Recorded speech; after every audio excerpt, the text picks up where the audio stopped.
was in this all-night bar one time, just sipping on my beer, when this simple thought occurred to me, and it came through loud and clear. You know, the more you drink, the less you think, and the better you can see. And what I saw that very night was purely meant to be. Cause the more I drank, the better I saw, and I shouted out, Amen! There ain't no ugly people after 2 a.m. No, there ain't no ugly people after 2 a.m. Why, you could see Godzilla, think you're seeing a friend. So clap your hands and praise the Lord and shout amen. There ain't no ugly people after 2 a.m. Now over in a corner were 2 cowboy friends of mine. One buddy looked like Wolfman, the other Frankenstein. But they found 2 lonely ladies and they all were drinking gin.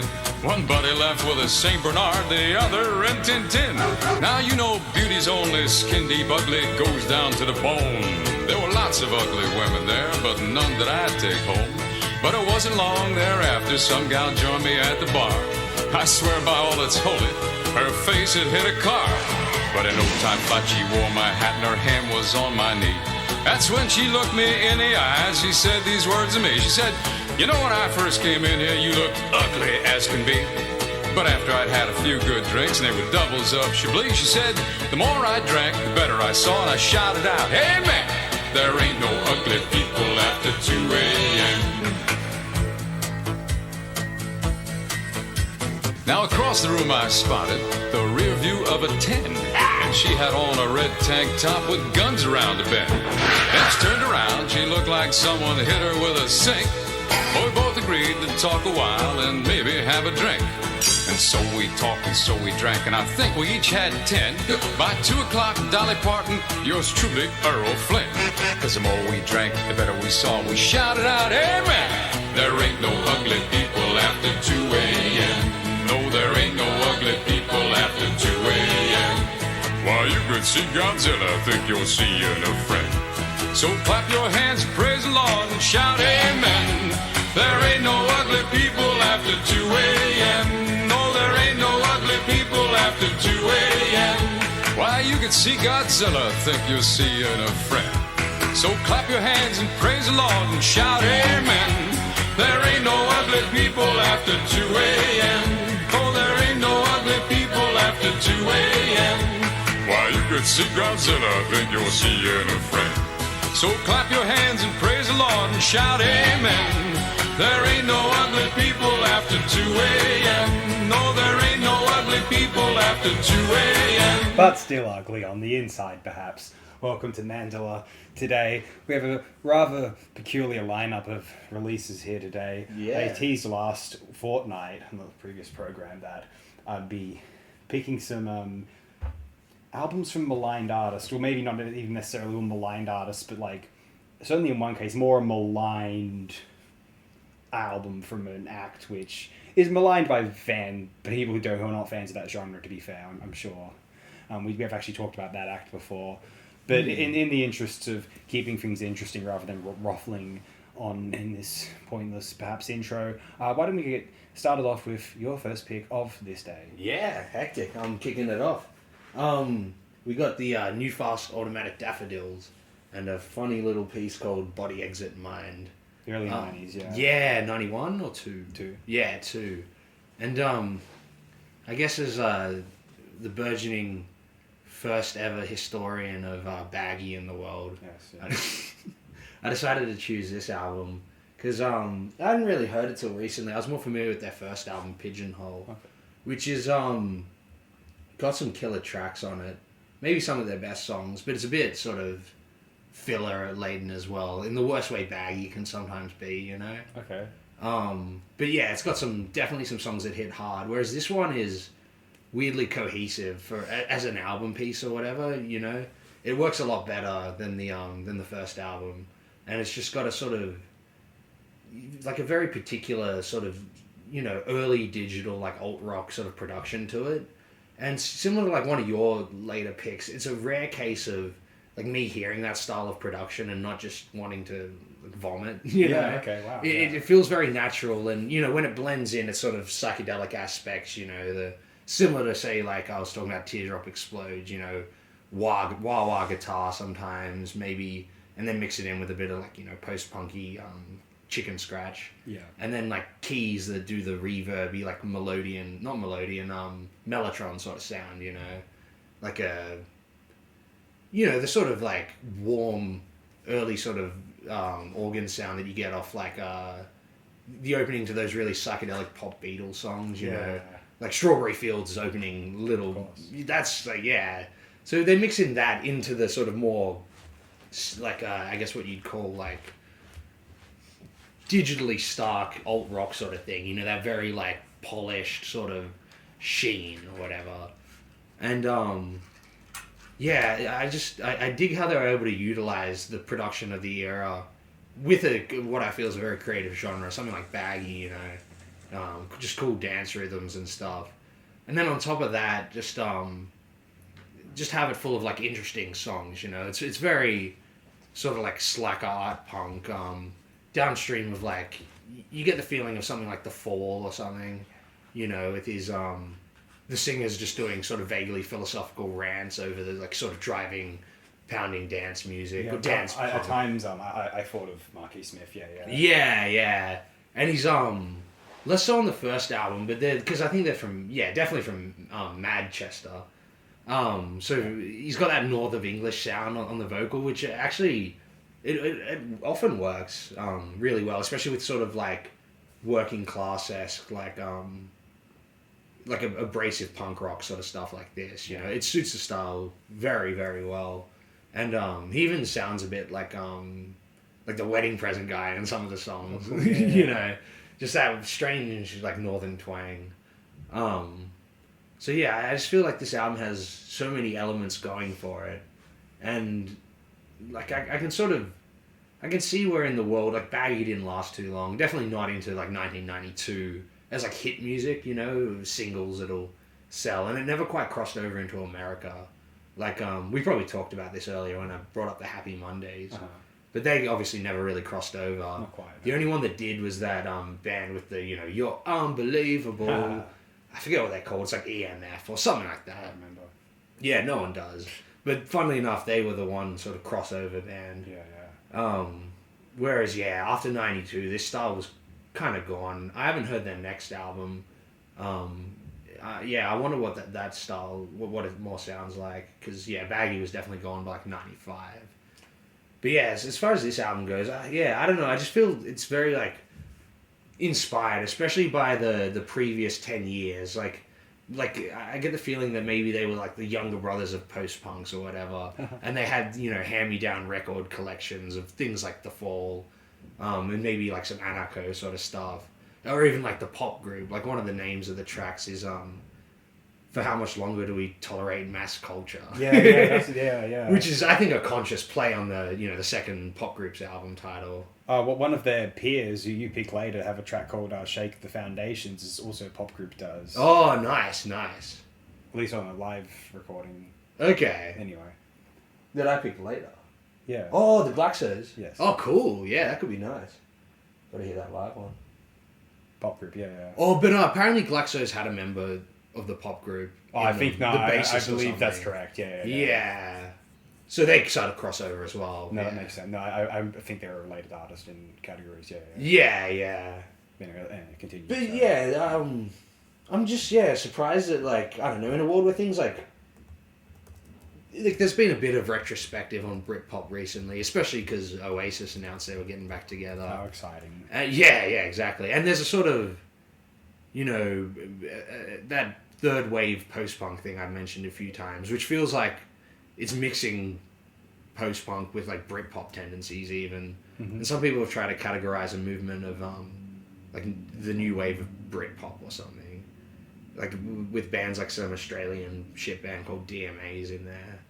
I'm like, wow, so Britpop seems to have a sort of revival, yet I don't know, the stuff that at least for me personally seems to cut through in a really interesting way is still like unknown and really properly needs to be mined, because I feel there are elements of especially the pre-Britpop movement, like there are little nuggets of gold in there, you know, heaps of them really, and it's very melodic music whilst also being dancey and abrasive. Like, it sort of mixes all those worlds together in such a unique way.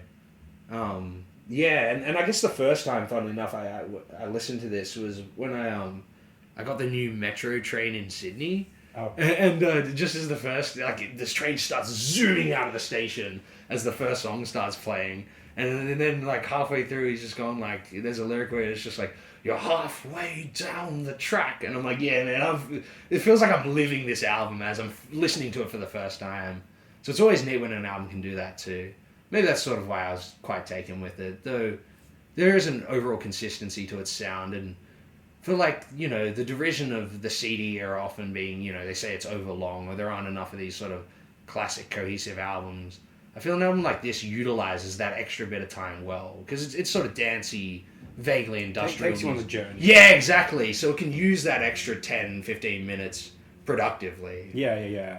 And for what it's worth, like, looking at the track list here, it's not like some of these CDs, I might agree with people when these CDs started getting over an hour, and then they fall into the classic double album problem where it's like, okay, guys, like, how much of this material is worth putting out? Yeah. But Whereas actually, albums that were still under an hour, like, there were LPs that were like 50 odd minutes. Apparently, this was issued as an LP as well, but they had to cut it down a bit to, you know, shorten it. So they cut out all the cool instrumental interludes. Oh, you I know? see. Yeah. So it does remove something in a way, you know. Yeah. So they can just have the songs on there, you know. Yeah. So yeah, I don't know. I feel it utilizes the CD quite well too. Which one of your picks later I sort of felt quite heavily as well. Cool. Yeah, just for clarification, you can find Shake the Foundation on the pop group live release known as The Boys Whose Head Exploded. That came out in 2016 as an archival album. Anyway, so I guess my thoughts on Body Exit Mind by New Fast Automatic Daffodils, whom I'd not really heard of. Maybe you'd mentioned the name, or maybe I'd seen them in baggy lists. Yeah, I uploaded one of the EPs last year. Yeah, maybe you mentioned that. And so I'm listening to this really for the first time today, and I'm really thoroughly enjoying it. A bit space rocky, baggy, as you said. Very of the time in a very good way. Like, this is the kind of music where if you played it for people now, people would be like, fuck yeah, the 90s or the early 90s. Whatever happened to that? Why'd that stop being popular? And the reason is because the music industry told you to like that instead. Yeah, and you were sure. fucking fickle. And this is pre-internet, so you couldn't just get music from the Eva. Yeah. So you couldn't just pick and choose what you liked on the radio, or in our context Rage, but in your context MTV America. Yeah, it was a lot harder to be retrospective back then. Definitely. Oh yeah, like you could go to the record shop and say, hey, do you have that? And they'll be like, we have to order it in, it costs an extra whatever, and you'll go, fuck that. Yeah, if it's even in print. Yeah, no, that's a good point. Yeah, people forget that, you know, the CD had a run and then it was gone. Yeah. And good luck. I mean, when eBay came along, things got a little bit easier. Unless it was like Queen's Greatest Hits and they just kept printing it. Yeah. Like, when you could sell it online, like, that was one thing, but even that pre-streaming, you know what I mean? Like, that would have made things easier to get CDs from Discogs and places like that. Sure. Streaming made things 100 times easier. Yeah, easily. But in any instance, it's really good. It makes me interested in checking out the other two albums from these guys, and it is a great potent sound. I like how they took all of these bands took a bit of that 60s, mid-late 60s psych sound, and they decided that, hang on, like, there's still something to be mined here. Like, we look back on this era as like a positive thing, and yet we're supposed to have moved on from it. Maybe there is something here to be explored still. And so they look at it in a modern, more slacker sort of, you know, residue of punk sort of context, where Gen X context, and they find a lot of they're less interested in the sort of like peace, love, hippy dippy pretensions, and they're more interested in the sort of acid freak freeform side of that countercultural block. I feel, and it was a great time. I think they really identified with the sort of party, free love more in a less in a sort of, strangely enough, less egotistical way, arguably. Yeah, less John and Yoko in the bed for a year. Good point. Yeah. And more like, I don't know, a more moderate Saul Alinsky or something. Yeah, sure. You know, they were very into communal, like, activism, active communities and stuff. Yeah, and one thing, like, you know, people, like, they liked being just one of a unit, one of a flock in these raves, you know what I mean? Yeah, sure. And it makes me think of how, like, Reynolds once wrote about how what was cool about the jungle environment is how all these guys, you would have you know, one artist, you see his name on a disc, you might never see it anywhere else, produced by so-and-so, and then you'd have its remix of this by so-and-so, and you have this bizarre ecosystem of all these things working together, but never quite emerging as one sort of idle individual, you know what I mean? Yeah, and sure. And it was just all this communal ecosystem, like the jungle, say. Yeah. And I think that's interesting. and I think that's what was... You get a little bit of that going in with all these bands who have, you know, one album and they sort of disappear. Some of these groups probably would have wanted to be bigger maybe in the long run. Sure, especially if they were jumping on the bandwagon. Yeah. But in other cases, they were just like, you know, we've had our fun, we're happy to move on, as Happy Mondays had. Yeah. As 808 were happy to just keep doing what they were doing. By like the Sky mid-90s, they were a Culture, bit more sparse with their releases. Stone Roses were happy to just move on, do their thing. Yeah, they were definitely happy to just do their thing. They'd made their bank, to be fair. Yeah. And we have evidence of them even being annoyed at the commercial success and just all the sort of annoyances and inconveniences. I mean, you get, you know, you're not worried about being kicked out of your home given your income, but at the same time, it's like, you got to be here, you got to be there. You don't have free time anymore. You got to get in makeup. You got to, you know, be backstage. Or if you're like as big as John Lennon or Selena, you get shot by a fan. That's horrifying. Yeah, that would be terrifying. Yeah, and did you forget all the people who were nearly killed by some people? Like, there's that story of, you forget about this, you know, in the early 70s, someone came on stage with an axe or something trying to kill Tony Iommi. Yeah, you've mentioned that. That's fun. And it's just one of those things where they're like, you know, history could have gone terribly wrong. Yeah, that would have been a tragedy, damn. But yeah, this is a really good album. Happy to have it brought up on the show today so that I can listen to it here. Yeah. And really great stuff, if you're listening, give it a listen too. It's worth it. There's some stuff in the scene that is just, you know, falling into obscurity as things do. And I guess quality music should have its day back in the sunshine. Yeah, it's good spacey. Like, it's alternative rock with a more with a mind toward something more spacey, ethereal, and sort of casually transcendent, let's say, not lofty in an old school, you know, guru sense, but more in a, you know, like, you know, I guess less lofty Timothy Leary sense. Sure. That's my like Timothy Leary realism. There you go. Sure, yeah. Learyism. Learyism. That's horrifying. Sorry, everyone. Yeah. I hope they never adopt that. Yeah, guys, don't. I'm coining it and I'm condemning it. Follow my example. And, Always coin and condemn. Remember, just like certain progressive rock bands. Oh sure. Is that with me going over discussing this group, Camel? Yeah. So Camel. Here's the thing of Camel, guys. We talked about Camel in a previous program, and that was an album called "I Can See a House from Here" from 1979. Astronaut Jesus. Yeah, man. And so the thing with that album is that was Camel being a bit more commercial, although more proggy than had been on the previous two LPs they'd released. And so it was an interesting fusion of these two, one more soft rock and more sort of symphonic prog style, as they're known for traditionally. Their earlier records, the most loved records by their fans. And so after I Can See a House from Here, in 1981 we saw an album called Nude. And Nude is a very solid piece of sort of prog art rock. It's not overly commercial. It's a little bit sleek new wave, but it's rooted in a sort of more, I guess, prog / art rock sensibility. And that album didn't sell particularly well. Maybe they thought that it was kind of a more commercially viable sort of quasi art rock. Although again, the people just weren't having it. Still, they're not going to buy Camel records. And so, for the Single Factor in 1982, the follow-up to that LP, this one had a pretty new lineup. I think it was just Andy Latimer, the guitarist and brainchild mostly of Camel, who appeared from the band on here. Although, you know, when I'm looking at the personnel here, there were some guest musicians of note, such as Anthony Phillips, formerly of Genesis, Francis Monkman, formerly of Curved Air, and also of Bruton Music at that time, doing interesting library music, culminating in the soundtrack to The Long Good Friday, actually. And Simon Phillips is on drums here at one point, who was previously in 801 and is in a lot of session work since then. Yeah, nice. Anyway, but the band itself was kind of a tightly knit set of... I'm just going to quickly find that. But But so the context of the single factor was that Camel wanted to put out a more commercial record, really at the behest of the record company at this point. I think they were being threatened to be dropped. And so what results is... I'm not even sure if there was a very consistent lineup of the band. I think it's just different people play on different tracks for the most part. It's kind of interesting. Though there is a consistent drummer, I believe, in Graham Jarvis, and a consistent bassist, I believe, in David Patton. But yeah, there's other, like, you know, organ players and polymoog players and a couple other drummers on tracks too, actually. There you go. Prophet synthesizer.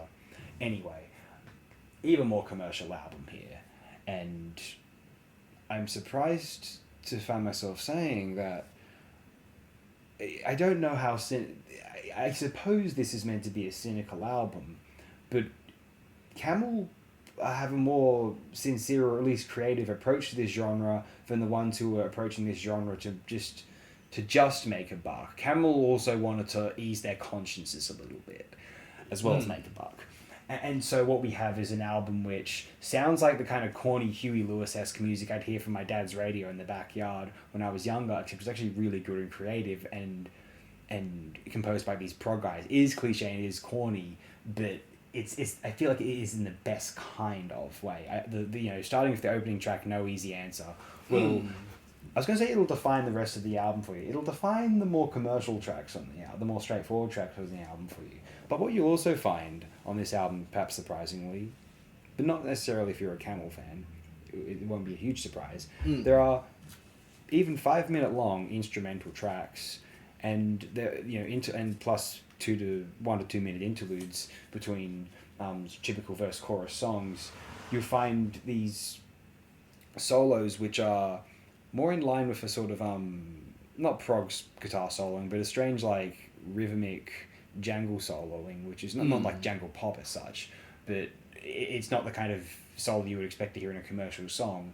There's lots of touches of art rock, art pop in here, and ultimately it is trying to be something of a mild AOR album, but I think at the end result is I honestly think one of the more entertaining Camel albums, because it has this interesting variety amidst this what's otherwise this clearly commercial release. And I enjoy it for its commercial properties, but also for the dense and imaginative musicality underneath it all, even though it is within set and defined parameters. I think it's just, look, as I mentioned, I have a soft spot for this sort of genre anyway. Like in a very sort of a more in the certain songs. I don't know if I could listen to a whole album of that sort of stuff. But if Camel's doing it, I can, because it is broken up with really strong instrumentals like Sasquatch, in between surprisingly strong verse-chorus tracks like Manic, for instance. Yeah, I was going to cite that as... That was probably the best track on the album. That was a good, like, sort of new wavy song. Yeah, and I don't know, it's just... I find it's a very fun instance of an album that's hooky, yet also satiating when you're searching for instances of busy prog musicianship, let's say. And I happen to think that, like, yeah, it is one of the better releases within the Camel storyline, if you will. Yeah. Because, look, like, afterward, what's interesting, they put an album out in 1984 after this called Stationary Traveller, which was meant to be more of a return to, I guess, somewhat prog stylings. It's a decent release, but I never found it completely compelling, even though it's probably better received by the fans. Definitely according to this site. And then they went on hiatus for a bit and reformed with Dust and Dreams in 91, which is a bit too serious and sort of is a prog release, but it's kind of, I don't know, I never found it that compelling, and it does suffer from being a kind of a clean. They get more guitar than keyboard around this time. And at this time it's kind of compositionally uninspiring, at least on this. Harbour of Tears in 96 is better, but then Rajaz, where it's added more distortions added, and it's almost like slow stoner rock metal, but not quite. Camel Rajaz in 99 was cool, and then Another and Wink in 2002 is a really strong prog item from the early 2000s, very soft, lots of nice flute and softer guitar sounds, piano. Also probably one of the 4 best albums that they ever put out. But anyway, I'm focusing on the single factor. I just wanted to get to the rest because I actually mentioned the last time we discussed Camel, but I'll get to the later half. Do a general discussion in the later half when we do another Camel album, because I did intend to discuss the single factor in the future. So here we are in the present with single factor, and that's the rest of discography. But single factor itself, look, I am fond of it. There's a certain it's artful blandness. It's really it's that sort of commercial soft rock with an art rock pathology, and I appreciate it. Yeah, it's a bit How like do you feel? 10cc after like Godly and Creme left. Yeah, you know, yeah, a bit yeah. like Things We Do for Love. You know, that sort of stuff. Mm-hmm. And I'm surprised. Definitely. I was trying to think of a word to describe it, and when you describe the album as like an AOR or even an AOP, maybe, you know, that sounds more like it than something like the Single Factor. Like, and apparently they left a song off of it that it was big Genesis sounding, slightly choral keyboard phrases with superior soaring guitar over it, but they didn't put it on there because Andrew Latimer guy said it didn't have the single factor. Okay. But like you said as well, like a lot of the songs are like, there are a few instrumentals, a few like, you know, lullaby, 1 minute long like folk ballad just to bridge the end of the side. Yeah. You know, which things like that. There's a few like, you know, slower ballad songs. I forget what it was called. Probably Heart's Desire. Oh no, that's one of the interludes. Today is Goodbye, I think it was. Yeah. Thanks for the end, Which you could, it's like a more artful version of like a not Chicago, you know, what's that big AOR band? Kansas? Nah. Styx? I forget what they're called, but they have all those 80s like cheesy ballad songs. Speedwagon? Foreigner. Oh, Foreigner, yeah. Yeah. And naturally, I forget the name of that band. Yeah, no. But it's like a sort of more interesting version of that, and almost like similar sort of downplayed electronic sort of section, similar to even like Beat, the King Crimson album. Mm-hmm, mm-hmm. A bit softer, but similar. I feel like No Easy Answer isn't even like that. Is the two first tracks, that and You're the One, are the ones that have the single factor, let's say, whereas the rest of it feels more like a spaced out album, you know, with breathing room and not just like single after single or something like that. Which is actually, I liked for it. Actually, I probably preferred this album to the I Can See Your House From Here one. Oh, interesting. Yeah. Yeah, I don't know. I just slightly, you know, Yeah, I felt it yeah. had a more sort of cohesive thing going for it. Other than the second track, You Are the One. Yeah, it's pretty boring. Because that song, 5 minutes. when I read the title, I was hoping it was going to be what actually I remembered was on the House From Here album, where it's like, got that chorus that goes, If You Are the One. No, yeah. I was thinking, oh, it's that song, but no, it's not. No, you heard that song. Yeah. I guess I was just crossing the wires or whatever. Hey. But that's the one song where I was like, I wish that wasn't on the album. The rest of it was really quality, like, you know, pop AOR sort of stuff. Like, Yeah, I agree, actually.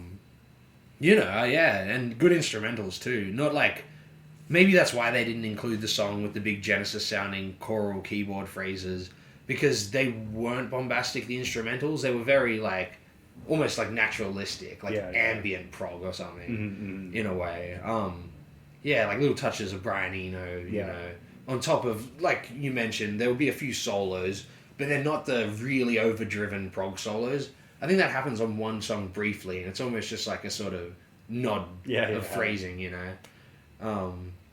So I was quite surprised for an album that seems to be derided and is like a pop rock, prog rock album, is pretty cohesive. I enjoy this one, yeah. Yeah, and the instrumentals were great, you know, not overly long or like, you know, conceptual or something, just sort of interesting light jazz fusion. Little modest things, Yeah. Yeah, I'm glad. I wasn't sure if I was like going to be sort of And Manic's a good song. Yeah, I thought I might be fairly unique in thinking that there was just, you know, having a sort of mild soft spot for the cornier side of the album that lends me to appreciating it. But yeah, I mean, it's interesting to see that another can see the more potentially artful qualities of their compositions here. Yeah, definitely. Like, having to downplay it because he probably wants to make it like the single factor. It doesn't get overly bombastic and stuff like that. Yeah. He's able to refine the normal Camel sound really well. I was quite surprised, Yeah, hell yeah. And anyway, I believe we may have spoken, or we may want to, on the single factor, so perhaps we'll be taking it over to the States now. Yeah. Southern States, actually. Man, yeah, I want to go to New Orleans one day. Why not? I think that's why I like music like this. Alan Toussaint's Southern Nights. This is another one I didn't know about till fairly recently, because I put the meters on the show, and I was listening to a bunch of the meters, and I always forget that the guy behind all the meters productions is Alan Toussaint. Yeah. He's sort of considered like the main guy of that like New Orleans jazz funk sound or whatever. Uh-huh. And I guess I just never heard this album, and it seems to have like its sort of fan base in that world. So I was like, I'll give it a go. And then like just another case of similar to the previous New Fads album. It just sort of struck me straight away. This great blend of different musical styles, like that are just after the era they came from, all sort of put together in such like a naturalistic and just like sort of clever way. And yeah, just a great combination of like interesting production, very of its era. I just love that warm like jazz funky production that makes you feel like you're right there, especially when you listen to it with headphones. And similar to like psych soul production. But then on top of that, it's just like sort of traditionalist like R&B songs, but just done in a almost like a postmodern way, a sort of very clever way, you know. It's not the sort of it's a sort of traditionalist R&B songwriting that's removed from like say the Bob Dylan like rockus thing that sort of came through the 60s of, you know, like Tommy the Who having these like big grand sort of songwriting things that are about the human condition or something like that, right? It just feels like something like this sort of tackles those sort of things in just a very sort of more subliminal way, you know. It's more about the feeling, and like it's just a great sort of auditory experience. Like it sort of creates an atmosphere of like it's very evocative of say the title, right? And as an album, sort of cleverly constructed as well. Like I was fascinated first listening to it when the melody from the title track would come in, this sort of like phased vocal, sort of almost like 60s pastiche sort of beautiful like psych pop song. Will fade into the end of one track, and then it'll fade out, and then it'll happen on like the next track that comes on just before it. Sort of it reminds me of like I said, atmospheric, like you know that I put the Chill Out album by the KLF. You know, it'll have elements like that where it's almost like Doppler effect culture. It's going by you, you know. Yeah. And so, yeah, I was interested that this album, in its sequencing of having those sort of faded outs at the end of the songs, in the lead up to, you know, the title track, was, sort of very reminiscent of that. It's almost like a trip in the like psychedelic sense rather than the literal travel sense. And yeah, just sort of stunned by, once again, similar to the New Fads, the overall like sort of cohesion of the album. It's another case of one of these like albums as an art piece or whatever, just done so well without any sort of like false artifice or you know, hackery or whatever. It just feels so natural. And yeah, I love that there's still so many albums out there that are, you know, these sort of, I guess like post like Sgt. Pepper's-y, like traditionalist like concept album things or whatever that aren't like overtly narrative or, you know, overly like obvious or something, you know. It's like it maintains a sort of mystery box element, a sort of mystical aspect that, like, even though it's music from like the mid 70s, seems to still be very apparent, at least to me, in a sort of spectral way, you know. What do you reckon? No, it's really, really good. In my opinion, it's very solid, dense sound, rich production. I like its jazz funk stylings mixed in with more like southern R&B traits. It's a cool fusion of those things, because I think we can tend to think of you know, sort of certain jazz funk styles as being very oriented around coasts or the cities, you know, in America. Yeah. Whereas like this sort of like roots it in a more like southern base, which you know, like, why wouldn't it come from there as well? But I mean, funk's associated with Detroit as well. To be fair, that's not on the coast. Yeah, that's true. But yeah, in any instance, it fuses all of these styles within the R&B continuum and makes them all organic peers of one another. Good stuff. Thoroughly entertaining. Nice little piece where, and certain songs only go for about 3.5 minutes. They don't outstay their welcome. Yeah. It's good like they're that. concise, definitely. Very well arranged. The album itself, looking at it, is only 35 minutes long, actually. Yeah, it's not a long one. Yeah, I didn't really know much about Toussaint, and it looks like he and a lot of the records in this list here that he's put out appear to be sort of his orchestra doing sort of standards like Irving Berlin and Christmas songs. Gershwin. Nice. That's hilarious. Yeah, I think he's gotten like all American tunes in 2016. That's just him. I think he got more traditional, song book sort of. Yeah. But yeah, in the 70s, You get that he's feeling. adopting some sort of soul and popular funky styles. It seems. Yeah. Yeah. Well, yeah, like I said, he produced like the Meters first album. He was, I think he was just part of that jazz scene from New Orleans that sort of morphed into funk in the late 60s. Yeah. Or sort of invented that southern funk sound. Yeah. Which is slightly distinct to say like the James Brown funk sound. Sure, yeah. Well, I'm happy to know about this one. It's a really solid pick. I enjoyed listening to it on the outdoors. Yeah.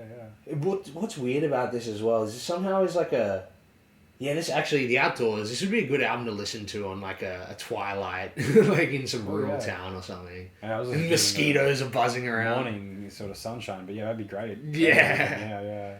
But yeah, what's weird, apparently the title track is like a massive hit song for Glenn Campbell in the late 70s. Okay. I don't know if I've ever heard it. I don't know. But I assume it doesn't have the vocal phasing effect and, Maybe not, no. the weird psychedelic pop elements. Huh, I'll be... Yeah. Apparently that's like, one of Glenn Campbell's like most famous songs. Okay then. I'm just not that familiar, eh?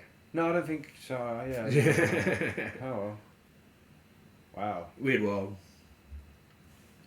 Well, is that the spiel on Seven Nights then? Yeah. Well, I guess that's just a testament to how good like some of these songwriters are who put out like relatively obscure like music scene albums, Yeah. And then someone from the industry will come along and be like, "That's a brilliant song," and then they make it huge. Fascinating. But it is vaguely symbiotic because I don't know. I'm sure Alan Toussaint ended up being able to live off Glenn Campbell's cover. Yeah, that I like hearing about stuff like that, to be honest. Yeah, if it comes from someone who did like the hard yards in the scene, Yeah. it is nice.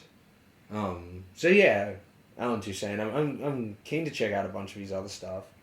But yeah, big Meters fan and yeah, cool album. Anyway, I guess we're moving forward toward something else, somewhere else. Marillion. We talked about Marillion's Anarachnophobia some weeks ago. And that's them doing a sort of turn of the millennium post-trip hop sort of like... James Brown album. Well... I think they said, we want to make an album music like James Brown. And make it funky. Yeah! That's an interesting idea. I mean, it is their most album influenced by non-prog styles, arguably, Anarachnophobia. It's a unique item in the discography. And that's why I wanted to discuss it there. It's a fascinating little piece of turn of the millennium popular sonics.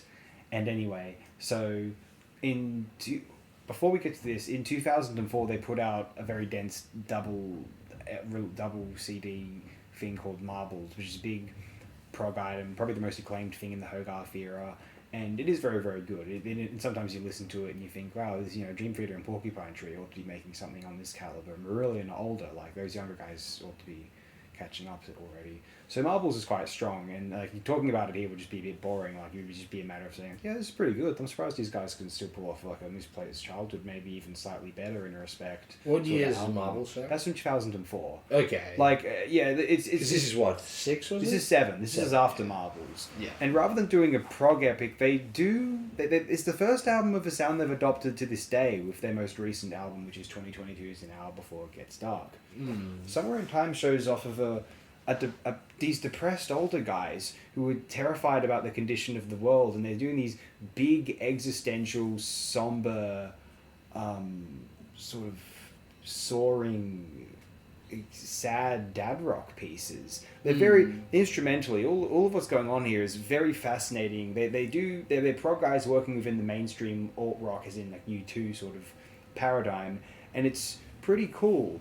And yeah, like what I appreciate about this album is the sort of naked existentialism of it. Frankly, I do think there's a certain pompous corniness to it. Frankly, but that all being said, I kept finding myself coming back to it because I like the late 2000s, as I said, existentialism of it all. And frankly, it's a cozier existentialism than the one we might have now because you know, this is pre-COVID, you know, climate change isn't quite as severe as it is now. I don't even know if the GFC would have hit them yet. This is released in April 2007. Yeah. So it's you know, pre some of the disasters of the mid-2010s, you know, countries collapsing, invasions, things like that. I mean, obviously there was a massive invasion going on. I think 2007 was the height of like American casualties in Iraq. Yeah. Violent. That was the big existential dilemma in America at the time. And I assume... Well, Britain were involved too in that war. Yeah, Britain were. But Marillion at this time were more... had an American audience, correct me if I'm wrong.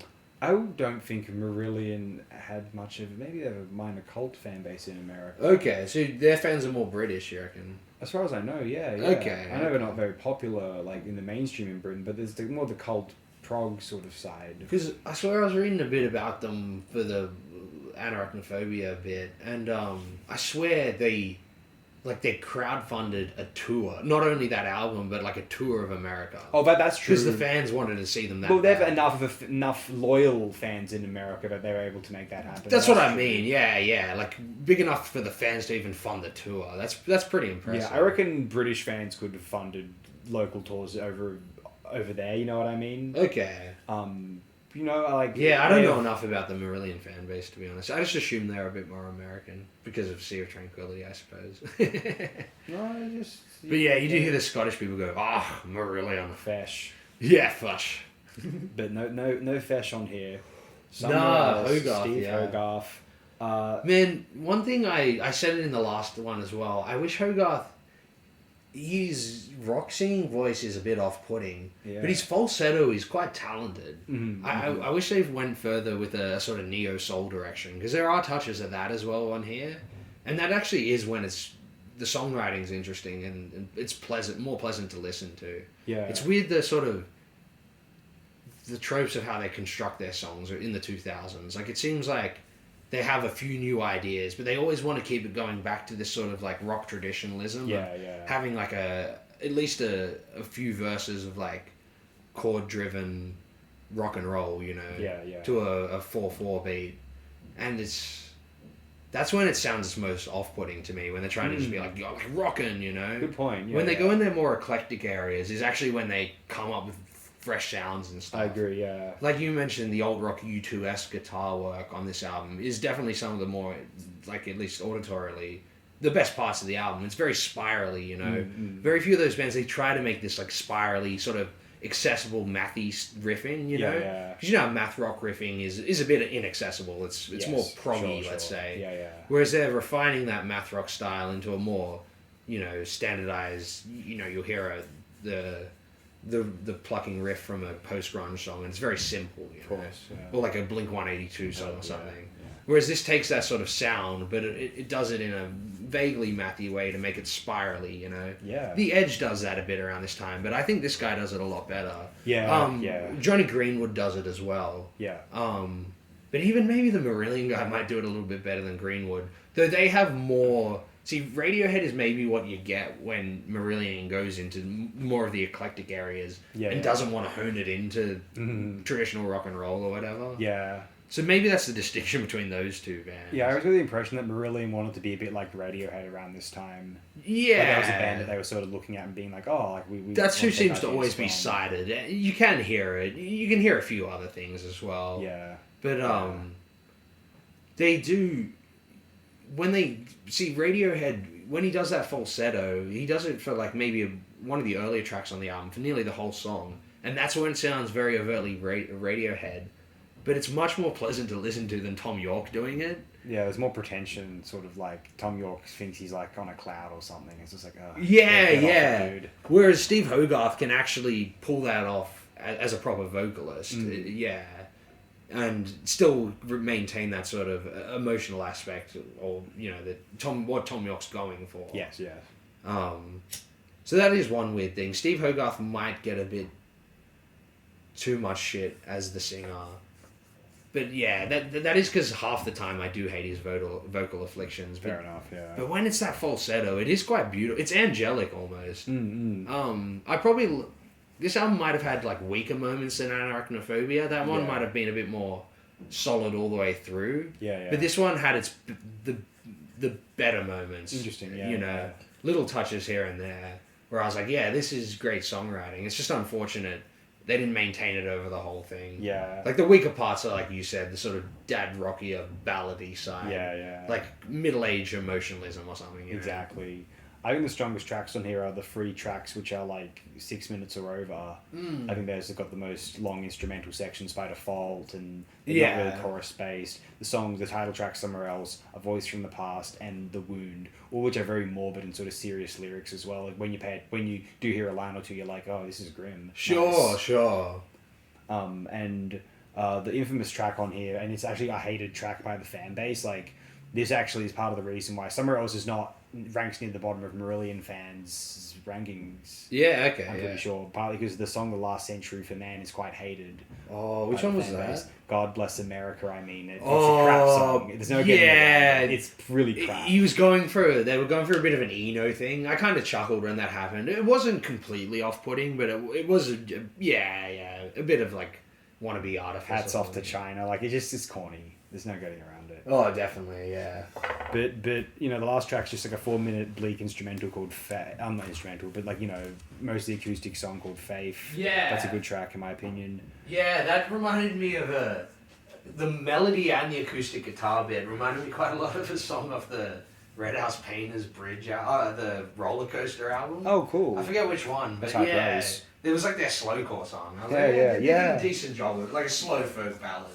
Yeah, and this is a style that Marillion has effectively adopted, as I said, to the current album at least, or at least on the ones that are a bit better. The one after this, which is called Happiness is the Road, that's a very different, all over the place. I don't like that one too much, to be honest.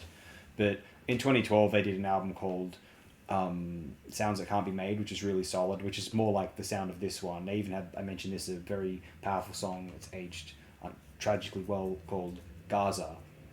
They have but they also mentioned Now Before It's Dark from last year. I think it's quite strong, and I don't think but I think there was one album in there I didn't think was very strong. 2016's Fuck Everyone and Run. I thought that was way too on the nose about Trump and Brexit and all of that. Yeah, that's a pretty bad title. Yeah, it's the acronym for fear. Oh wow, that's even not my thing. They had an orchestral album and there's an acoustic album, which I haven't heard the orchestral album. I heard a bit of the acoustic album. It wasn't for me. Okay. They just rework their old songs. Yeah, sure. It seems corny and the production's too clean, and it's just like these aren't what these songs are like.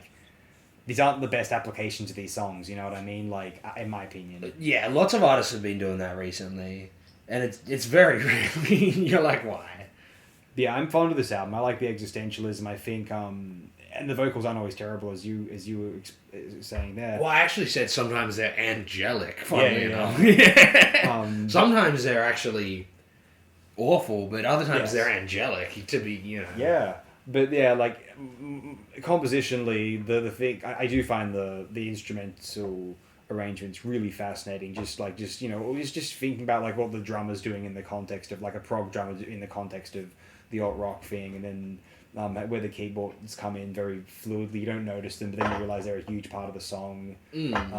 It's cool like that, I think, and that's what I find interesting about Marillion. One of these a band that idolizes the 70s prog zenith, but in the 2000s they're attempting to fit in with that sort of Radiohead, Porcupine Tree, I guess Dream Theater sort of world.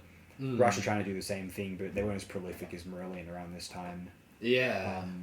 And maybe not even... Oh, no, Snakes and Arrows is as good as anything any of those bands put out around that time. Yeah, I haven't heard the 21st Century Rush. Some of it's quite good. Okay. Some of it's quite good. Some of it's not my favourite. Like Clockwork Angel's the last one I don't love, but Snakes and Arrows, which is from 2007, I would say that's probably the one I like the most after Presto, so after the 80s. Okay. And I like Counterparts, so that's a good album. But I actually might like Snakes Is it and better Arrows than a bit Death more. Magnetic? The Metallica album? That's pile of crap. Yeah.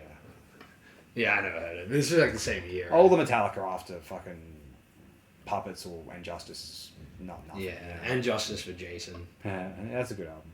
Better, you know. Oh, that's Marillion. Have we got anything else to share about Marillion? My childhood. Yeah, child. Sorry, everyone. child. I probably killed one of the audience members at least with that. Nah, so does the song. Yeah. Well, doesn't mean we needed more casualties. But speaking of casualties of the 1960s, right? I guess. We got Funkadelic, Tales of Kid Funkadelic. Hey. And I guess most people are probably familiar with Funkadelic / Parliament. I hope so. But Yeah. if you aren't, it's like... Your ignorance is standing in the way of getting it on. Yeah, I suppose it's a... Free your mind and your ass will follow. Yeah, they're a musical like corporation, you know. They're just the ultimate NGO that sort of like takes the element of the funk and is able to sort of spread the word. It's a better version of the Next Act, and it was allegedly inspired a little bit by the Next Act because they're both on I think it's called Casablanca Records. They're label mates. Okay, there you go. Yeah. And obviously, yeah, they were big on like popularizing the Afrofuturism thing in the 70s. Funkadelic, obviously, which is the next one. Sun Ra ain't exactly accessible music. No, Sun Ra's a bit more sort of mystical, and whereas this is more populist, let's say, you know, still like kind of offbeat and off kilter at the same time. Well, this is one of the this is a portion which reminded me a little bit of Sun Ra's solo. Yeah, no, definitely. This is like, I guess why the elephant in the room is you're going to talk about Funkadelic or Parliament. Why pick this album? And I picked this album because I got an idea off an internet forum years ago for like bad tripping. Someone just said, I just put on headphones, listen to Funkadelic, and everything is good again. And like, I was just tripping hard, and I'm like, what would be the perfect music to listen to? And then that popped in my head, and I was like, alright. And I've listened to most of the Funkadelic albums, but especially from this era, all of them, and I was just like, oh, what's this one? I haven't listened to this one. Why is that? Because I guess it's sort of overlooked in their, you know, oeuvre or whatever. And just, yeah, listening to it, like, in that sort of state it was very indicative of that advice I got so many years ago on some random forum. And I was wondering why, when I thought of listening to this again recently, and there's just maybe something about, like you pointed out earlier, you alluded to, the main philosophy, let's say, of the group is free your mind and your ass will follow. And there's a sort of like, there's a very sort of like orgasmic psychedelic quality to it, where it like, the music puts a sort of state in, like a state of utter bliss in your brain. It's almost like an Epicureanism sort of thing, you know. It's like this sort of pleasure principle state of bliss, you know. And the sort of idea of spreading that to the populace, like, is very 1960s. And I guess they sort of, they maintain that dream in many ways. And just by being such intricate music, inspired so many musicians later on who might not even be aware of the whole philosophical aspect of the group, right? Because the music, in the nature of populism, cuts through despite all the messaging and stuff. And yeah, in the case of this album, I didn't realize till recently after I sort of picked it for this, apparently it is mostly like cuts from different like sessions and things like that, which is why you get a lot of variation on this album, which normally their albums are very cohesive as sort of album pieces, whereas this starts off like the first two songs are very like, it's almost like they're prog rock songs, because there's like all this electric guitar that sounds like it sounds like Steve Howe. And I was like, wow, like Funkadelic is sounding like Yes, and then it's got the chanting sort of Yes-S thing, and that was the other great part. Like, I just started up this random album, Trippin' Drugs, and it's just like, I want to go back "Can you take me there?" And I'm just like, this is, and just chants it over and over again. It's very vibrant, and that's sort of what I mean by like, it's this vibrant, like, orgasmic energy, a sort of Epicurean bliss that is just sort of all throughout all their music mostly, especially around this time, you know. And beyond those like prog songs, then you get like one of their more sort of like classic numbers. Probably one of my favorite of their songs is on this album. The If You Don't Want to Get It On, Take Your Dead Ass Home. That's almost like should be a funk standard. It's just genius, and it's got these little like pop keyboard moments in it as well. That just they always have interesting mixes, and like this is a very dense sort of album as well. I can see, I guess, why it's not, because it's maybe the least funk of their albums. Like the second half of it's more so their sort of traditional style, but for this sort of Parliament funk music, like normally like Funkadelic, early on it's the more psych rocky sort of stuff, even like hard rock at times. Like Maggot Braden has like hard rock moments and stuff, mixed in with like Slash Stone-esque sort of stuff. Yeah. But their early stuff's more in the Slash Stone sort of world. Whereas this is like something completely different. Yeah. It's very cosmic, It's real space out, sort of just like wacky. And I mean, I don't know if like they've been proggy and experimental before, like a Maggot Brain, but this is pretty out there because it came right in the middle of a period where they were seemingly like shortening. I mean, One Nation Under a Groove has long songs, but they're very hooky, whereas these are more just... And they got some like softer soul songs on there, whereas this doesn't have one of those, I don't think. There's a couple of minute-and-a-half songs, but they're more just sort of bursts. They're not verse-chorus tracks. No.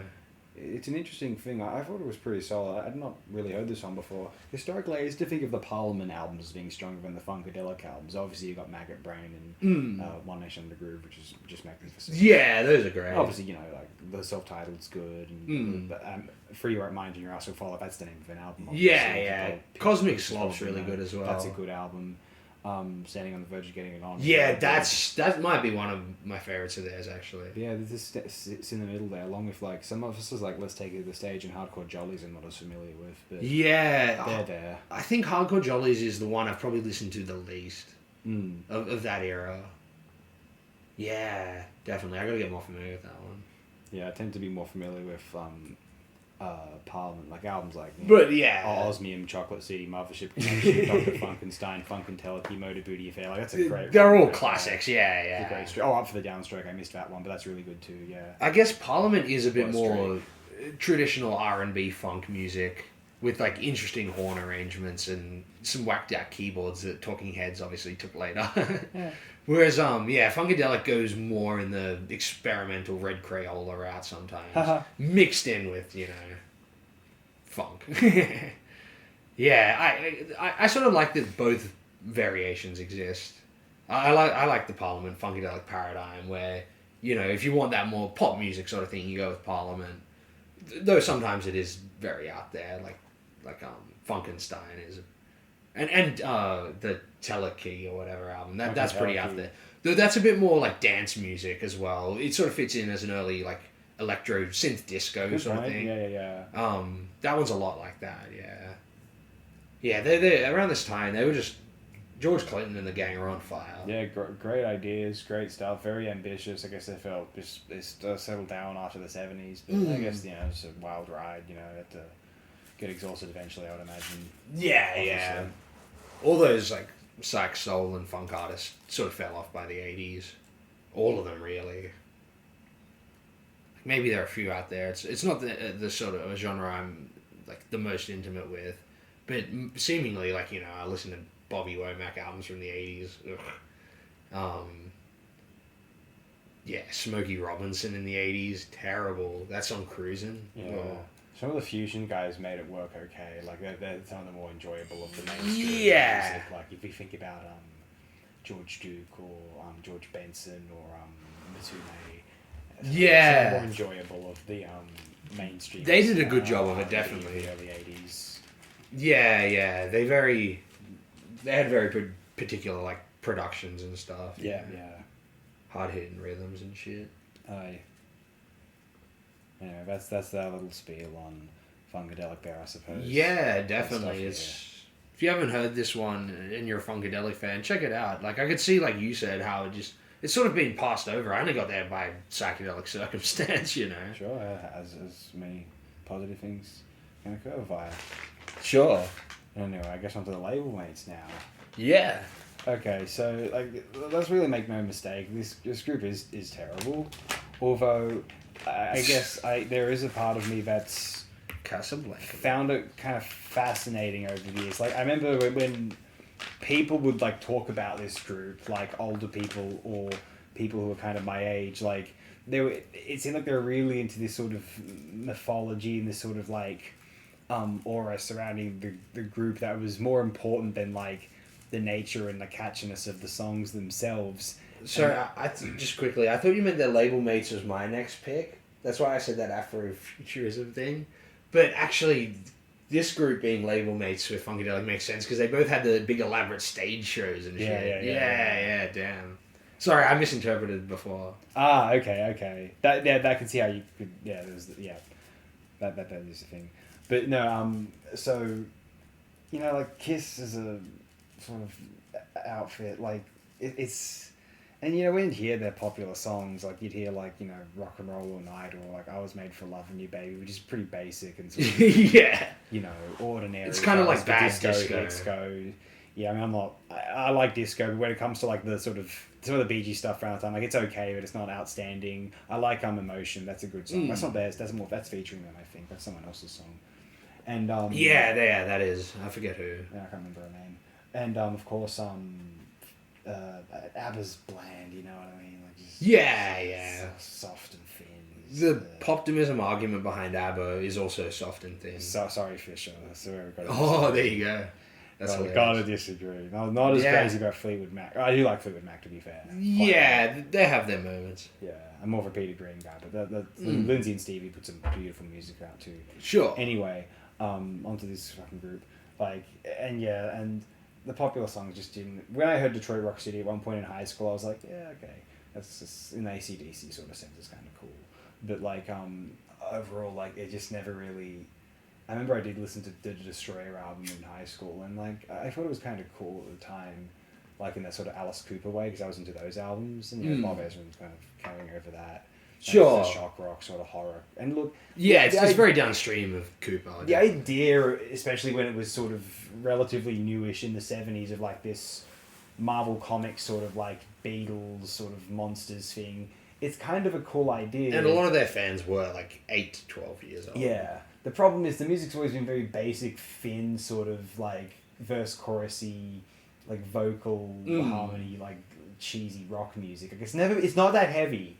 70s Kiss, it's not. No. There's many heavier bands. You know what I mean? They're not the top echelon of like it's very heavier thin. Rock bands. You know what Definitely. I mean? Like AC/DC is way heavier than Kiss, for instance. They're just doing like MC5 riffs, but like there's no grunt to the sound. Yeah. So like it's just. That's where I've always been at with the 70s material for I guess pretty much.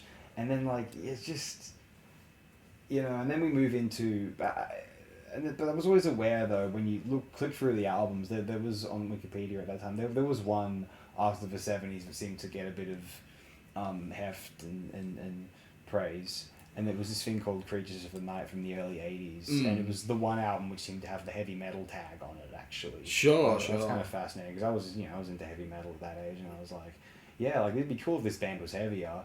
And, you know, this is, 1982 would be contemporary things like Judas Priest and Dio era Black Sabbath. Yeah. Early, versioning Nawabham Axe. Yeah. And I'm checking Creatures of the Night out, and I quite liked it at the time.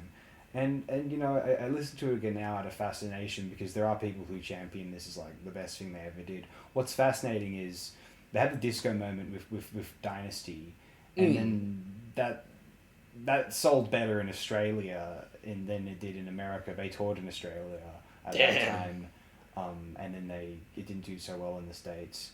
And then they have a more power pop album called Unmasked, which did worse, though I think it was a hit here as well. Jesus. There's a song called Shandy, actually. And then they did the infamous Elder thing, which we're not going to get into that, obviously. No reason to. Shit. And then they decided they were going to try and they were going to jump on the heavy metal bandwagon, if you can call it that. and they're going to put out Creatures of the Night. Now, Creatures of the Night didn't sell very well, and the tour didn't sell that well either. I think Kiss were considered sort of corny by this time. Sure, yeah. You know, they'd sold out, done disco, and now they were, trying to be rockers again, and the rockers had abandoned them, basically. Yeah. So, but apparently the hardcore fans who went to these shows thought they were, like, amazing, and they were, like, not many people attending, so maybe that would have helped to, you got to go closer and just see it all. Yeah. And people really liked how well two newer members had integrated. Ace Frehley, guitarist, had left, Peter Criss, drummer, had left, and what had happened was Eric Carr had joined, and he'd been given new makeup, and he was now the Fox, and Vinnie Vincent, he's not on the album cover. Ace was still contracted to appear on the album cover, even though he's not on the album itself. And Vinnie Vincent became the Ankh-Man. He got this weird Egyptian symbol on his head, and he's the new guitarist. And the fans seem to really love it on as a live show. Now, compositionally, actually, it's like a bunch of different guitarists on here, but that Vinnie Vincent guy is, I think, played on 5 of them and wrote. I think that's important to mention. He was a compositional factor as well. Infamously afterward, this album didn't sell, so they took the makeup off, became a full-on hair metal band. Yeah, that's right. That defines them for the rest of the 80s. So this is the last makeup album? Until the late 90s, yeah. Okay. When they did the reunion tour. But yeah, just to complete the story briefly, I suppose, so I don't have to get into it later. There's those hair metal albums. That Vinnie Vincent guy, he's on the first of the hair metal albums, Lick It Up, and then he's infamously crazy, so he's not on anymore after that. And then they have a different guy named... They have a couple different guys. One's named Bruce Kulick, and I think the other one's Mark St. John. I like listening to the drama about these bands on other YouTube channels, because it's like a real-life Spinal Tap. So I know a fair bit about the history of the group and the phases it went through. And they tried to go a bit heavier in the early 90s, so I've heard, on an album called Revenge, kind of post-hair metal, I guess, when that sort of Gun GNR stuff tribe was a bit more popular. All those bands were trying to be a bit Motley Crue heavier. Yeah. Because hair metal got really poppy by the end of the 80s. Yeah. And then I guess Nirvana got big. And then they were like, oh, we got to go heavy. Like Black Album as well. Yeah, exactly. Yeah. Probably even more so Black Album. Or the combination of the two, definitely. Yeah. They're like, fuck, we got to go heavy. Kiss do have a grunge album called Carnival of Souls. Well, actually, it's called Carnival. It was never released, but then they put out Carnival of Souls, the final sessions, because it was being bootlegged by all the fans. Oh, sure. So that's 97, when no one was listening to grunge. Yeah, especially not proto-grunge or whatever. Yeah. And then, Revenge, Carnival of Souls, and then... Because those are the two other albums that you might say would be, like, I guess, what I would assume would be, along with Creatures of the Night, the heavier albums that the group put out. But then there's that infamous reunion album in the late 90s, which people hate because apparently the band don't even really... The original Ace and Peter don't even really play on it, apparently. But so it's not a reunion. They did the tour, but, disaster. Just a tie-in album for the tour. Yeah, and now infamously they've got the what the fans call the Imposters in Ace and Peter's makeup, and they've been doing it to this day, and they've on 2 albums in the late 2000s, one in the late 2000s and one in the early 2010s. So that's the story of this stupid band. I think the potentials in the corniness and sort of like comic book factor of this group, I actually think is only realized on this Creatures of the Night album. It doesn't make it seems obvious to me that like this is a group that would be better in the heavy metal context than in that sort of like wannabe Slade context of the 70s. Yeah. Like go all out, you know what I mean? And I actually think that there are catchy heavy metal tracks on here, and as like someone who enjoyed that sort of Dio sort of Priest music of this time, Maiden's a bit more technical and speedy, but like I really like sort of the Priest, the more breaking the law sort of You've Got Another Coming. Like I really like that era of like effectively catchy heavy metal, and I think most of the tracks on this album fall into it. I like that big production. I like the drum sound. I think this is the one time where the group kind of effectively fell into being a solid, like, over-the-top heavy metal outfit, because they weren't really a heavy metal outfit, but, like, they really ought to have been, instead of this sort of cornball, like, pop rock act, you know what I mean? Yeah. And that's really how I feel. Like, I think, with the exception, there's a 6-minute track on here called I Still Love You, which is a terrible sort of 80s power ballad. But like other than that, like Yeah. every track I think is With the ultra reverby guitar lines, effective and hooky, like really like weirdly smartly written, and like for me like very catchy, stupid songs sometimes, but just like I think they really work. I'm not gonna lie. Yeah, a few of the choruses, this time they take a bit from... they made the things work well here. They take a few of the choruses, they add that oi working class group chant vocal chorus thing, which some metal bands adopted, so I assume they're probably taking it from that. Creatures of the Night. I thought this album was... I thought the most interesting part about it was probably the production itself, like how it sounded. Yeah. As opposed to, let's say, the songwriting. They're fairly simple, like hard rock sort of conventional structured songs, I suppose. But the actual production itself and like the riffing and stuff, like how they would construct some of the stuff, was more reminiscent of like, you know, the new wave of British heavy metal, the sort of like punkier metal sort of stuff. So like I found myself kind of like the earlier Kiss records, it's sort of similar to... It's funny that they were New York natives, and probably... I think, didn't they idealize, like, the New York Dolls? Yeah. And that's probably where they got the influence to wear all the makeup and high heels and shit like that, right? Yeah. So it makes sense that their early albums sound like the New York Dolls, and as far as, like, this wafer-thin... you know, riffing on, like, MC5 sort of proto-punk songs.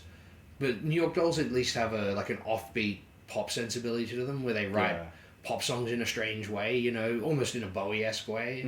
They're a bit Bowie like that, whereas Kiss never had that. Not really, no. It's like similar to like Blue Oyster Cult, or like Kiss with those like Bowie inflections on it, you know. Sure.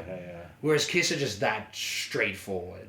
And maybe that's why they had such an appeal to like kids in the 70s, and a sort of the hardcore fan base have a sort of endearment toward them, because you don't really have to think about it. But that's when I found myself enjoying the album the most. Say I was just like listening to it on headphones, waiting for the bus, rolling a cigarette, and as the, you know, riffs are chugging along with the drum production, I found myself bobbing my head, and I'm like, oh, cool. But to me, where the album just like becomes typical Kiss is just the sort of, like, Kiss are such a vacuous band, you know? And I just found like the songs themselves very vacuous. The production really sells it, and like the parts when they're not singing and stuff. Like I said, I found even when they are singing, they do have smart touches of like new album style songwriting where the lyrics are just coming through. You're not paying attention, but you're just nodding your head to it. And I was thinking maybe that is the sort of appeal to Kiss fans. Like maybe I'm being a bit harsh, but maybe that sort of vacuousness. You know, you don't have to think about it or something. It's just more visceral. You nod your head to it as it goes along. It's sort of the nature. Like that's what their biggest song. What's that one? I Want to Rock and Roll All Night. Sort of falls into that, I feel, as well. Whereas I guess they did it on this one. I think it's just the production really does like you know the early albums don't have that. I guess their fans like the live album because it's got like in your face sort of production, and more so than the studio albums. Still though, in the case of that album, the vacuous songwriting just I can't get over it. I don't know. It's very indicative when halfway through the album they have the song called Rock and Roll Hell. And I'm like, man, I feel like I'm in a bit of a rock and roll hell right now. Wow, So maybe that if they were going for that, then that is incredible.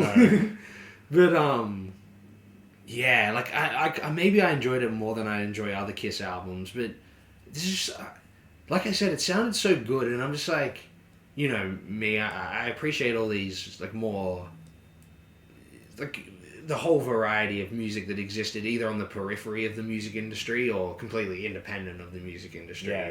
And when I hear something with such great production like this album has, I'm just like, I was thinking, why it's just wasted. Why can't like a better, like more eclectic artist or whatever utilize all that money and stuff? But I guess I just sort of had to come to terms with that being the nature of the music industry, where essentially they the people who put the money forward for the production of this stuff, the labels and various businesses, you know. They're just they're essentially gambling, you know. Yeah. It's a sort of commodified industry where you put money up front in the hopes that something like this, like say Kiss, is a sure thing, you know. So they're able to spend a lot of money on this album, even maybe after they've lost a bit of popularity or something. Yeah. They like you said, it didn't sell apparently. Not much. Maybe that's after this sort of shit, they're starting to get less money on the albums and stuff like that, you know, because they're less of a sure thing. But there's just something about that business mindset, which is like the overall philosophy of Kiss. Like it's pervasive throughout their merchandising and stuff, right? Is that like they eschew any sort of art in order to create a product, right?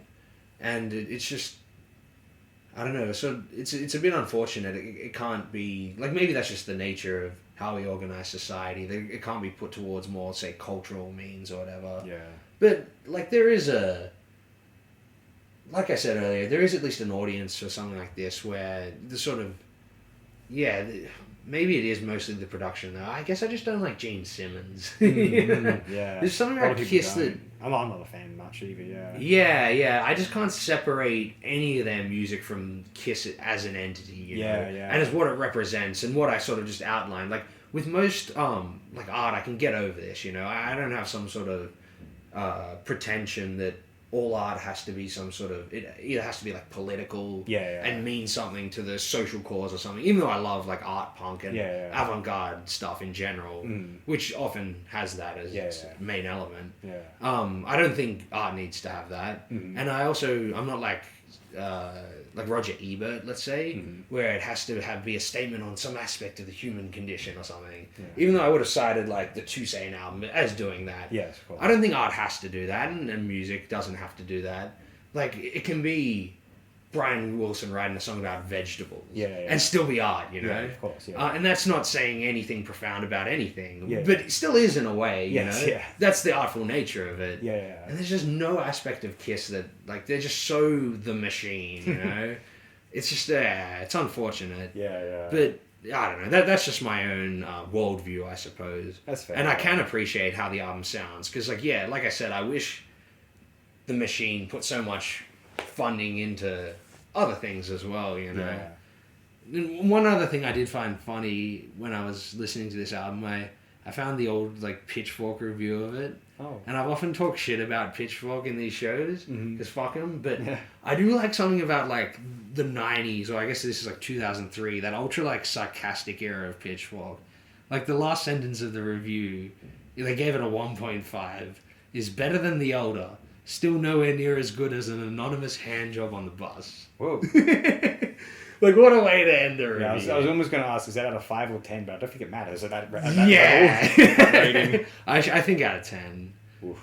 But yeah, just no one reviews music in such a sarcastic way anymore. It's kind of funny. Maybe on some of these websites sometimes, but not in the more blogs or something, But it was probably, Pitchfork was probably more of a blog back then, I guess so, Because this is like on the Wayback Machine here. Oh, true, okay. The Wikipedia link. But I do miss that. Sort of more playful, humorous music reviews.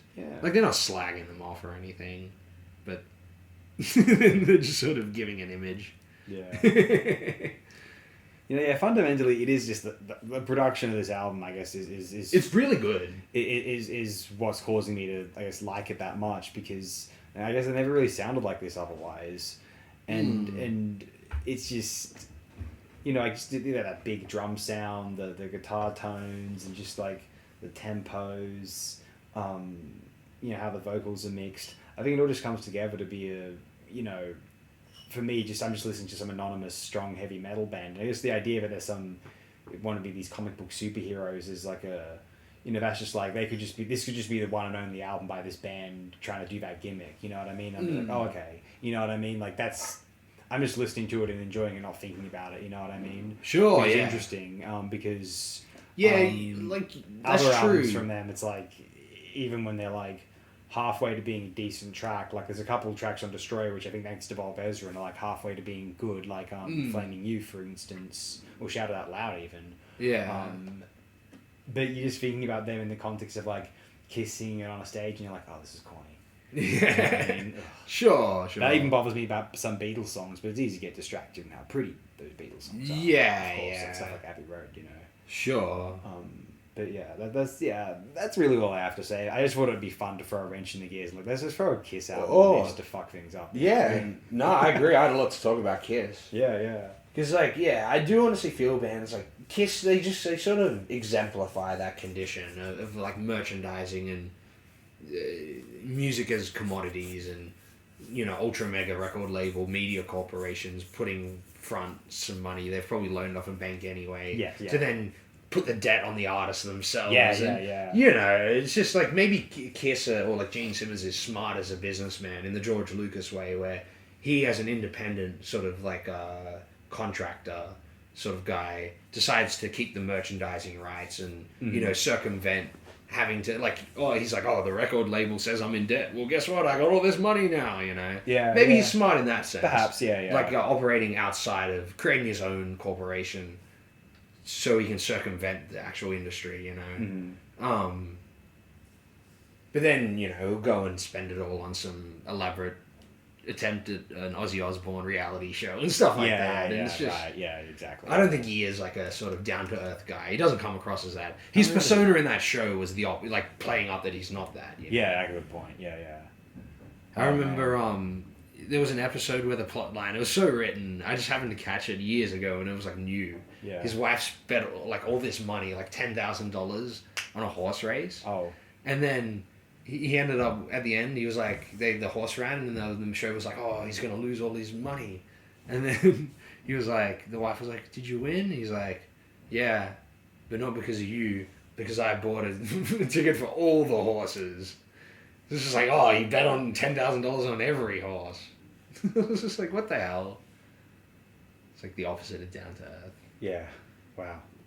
He's like proving his trophy wife wrong. Wow. Anyway, Kiss. Yeah. Listen to Creatures of the Night. It might be their best album. Oh, it is. Anyway, out with the old, in with the nucleus.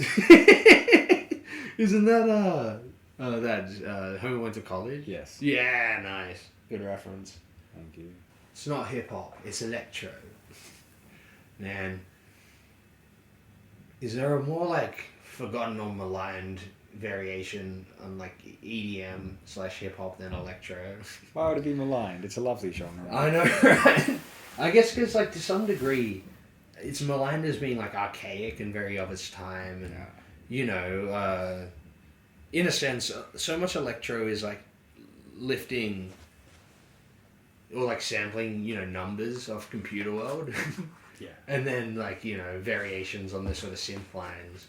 But the neat thing about electro is that like it's one of those fervent, like, you know, we've probably talked about 80s being like single oriented, typically not sort of album oriented. Yeah. And things like the electro and house movements and, you know, dance music, even in England, outside of like maybe New Order, were very focused on putting out these sort of like extended club mix, like dance songs, and sort of eschewing the album as a whole, you know, and operating on a more sort of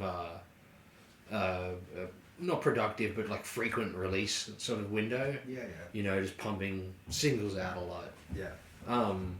So a lot of electro sort of it's not album oriented at all. Right. So like you get a rare case of like, for example, the Planet Rock Africa Bombardar album. Yeah. Didn't come along till like 5 years after the song, right? And like, yeah, there's very few like electro albums I can think of that sort of like exist in the sort of music consciousness. And this is like a rare case, Nucleus Jam on Revenge, of like one sort of coming along, not necessarily being constructed as an album, I don't think. It's sort of just songs that were made for clubbing once again, but sort of came together over a period of time, and then eventually, like, you know, they were able to put it out through some independent label or something, I'm pretty sure. But I don't think this album, like, sold very well, because they're mostly known for the rap song on it, Jam on It. It's sort of a staple of, like, old school hip-hop, because I think it was, like, a modest hit at the time throughout America. maybe even internationally. I'm not too sure though. I think they used to play it in like Australian clubs. Oh, wow. Yeah. It's a sort of it's very indicative. Well, the weird thing about this album is outside of like that song, most of it is just like hard electro. Like you'll see it classified as a hip hop album, but apparently the guy didn't even like hip hop really. He was more into this sort of world of, almost like I'm sure there was a big like high energy scene in New York at the time. I'm pretty sure these guys from New York, and so it's more in that sort of vein, Kraftwerk and high energy, and so it's sort of taking that and mixing it with the sort of funk stylings of those DJs. They started off as block party DJs in the late 70s, and then loop funk samples and stuff. And so it's like where electro kind of comes from is this world where they're building it from Kraftwerk, high energy and funk into a new sort of mechanical but like off-bent funky take on something like Kraftwerk, right? And so like I don't know. In my experience, people often think of this as sort of archaic dance music, but to me, it sounds so fresh, And most of the album is like this sort of hyper. It's almost like what maybe Kraftwerk were really sort of wanted to do with something like Electric Cafe. Yeah, a bit more funky or something. They don't quite get the offbeat aspect of it. They still keep it very mechanical. Maybe it's going for a slightly different thing, but I don't know. It's just this album has a similar sort of sound, but a bit more vibrant and almost psychedelic in a way. Perhaps even like collagey in a very like MIDI sense, mixing in all the hard like synth lines and stuff, and sort of intersecting, and whilst doing it over like offbeat funk dance rhythms and stuff. And I don't know. Especially when I was listening to it again after I picked it for the show the other day, I was just walking around at work, and as I'm walking by some like bank of letterboxes, there's just like a parent and their like toddler, maybe like 4-year-old kid, and they just hear the music and they're just like, similar to like I was saying about Kiss, they're just like bobbing their head and like getting into the beat, and I was like, man, this really does sort of like just cut through. Like it's you need no sort of like intellectual predication over it. It's just like very universal music, I feel. And maybe that is where it gets maligned, like perhaps people trying to intellectualize it a bit, which is maybe a bit counterintuitive, me bringing it up on the show, but I just wanted to talk about how much I appreciate it, Yeah. Because I don't mean to intellectualize it. It's very visceral music, Yeah. and very... It's just very good party music, Yeah. Oh, yeah, no, and the opening track, Push the Button, is like... I've loved that song since I first heard it. Like, it's so, like, cyberpunk and sort of, like, it's strange they were on that sort of wave of maybe, like, Gibson was sort of contemporaneous, but in pop music as well, It's like this idea of, like, there's a funny lyric on there where it's just like, the computer age is here and everyone must have a machine. They say it'll make our lives easier, but I can't stand it. And it sounds like a bedroom pop lyric from like yesterday or something, Yeah, It's very indicative of now in a weird way. And I also realized that when I was surfing through RYM, I probably mentioned this the other day, and it wants to verify that I'm a human. Yeah. And I have to click on the little box that says I'm not a robot. Yeah. And I was like, that's the name of a track on this album. What the hell? Yeah, somehow there's an electro album with a strange like cyberpunk dystopian thematics over it, as mixing in with like an Afrofuturist positivity message. It's a very strange little piece. I don't know. What do you reckon? Oh yeah, I didn't mean to interrupt before. I guess I'm too nervous about Dead Air, so I'm not sure if I was being. No. Sorry, I just had one last thought. Oh, okay, I got you. No, like this is pretty brilliant. Like, I may have heard this before, but I'm not certain about that. But it's really entertaining. It reminds me of Italo Disco. Talk about like sort of comic booky sort of like take on like a genre into like some sort of like these fun cast of characters. This is like, a cool like what Funkadelic were in the 70s. Like this is kind of a new take in the newer stylings of the R&B continuum. Really cool stuff. Like just ridiculously entertaining. It's not meant to be, highfalutin, or it's just meant to be, as you said, party music, and I think it's tremendous fun. It's entertainingly constructed. It's you know, if you can appreciate that it's... I feel like the only context where this music... If you're listening to this music and it feels repetitive, I feel like you might not be listening to it in the right context. You're not meant to be listening to this in your bedroom next to a fucking speaker. Yeah. I mean, I may have done that, but, like, you know, like, I know what I'm getting into with this. I do a show, guys, you know. Yeah, Like, it's no excuse. No, seriously. Listen to... If that's entertaining to you, that's fine. I mean, I Yeah, it's something you dance to. I listen to or music even while I'm, walking. like, reading on the internet anyway, so, like, to me, it's like... I'm not just like, you know, just thinking next to the speaker or whatever, you know what I mean? Yeah. You know, just looking for things to critique or whatever the fuck. Sure. You know, but It seems like a very counterintuitive way to listen to music, I which a couldn't lot of agree people more. seem to do. Yeah. I know, right?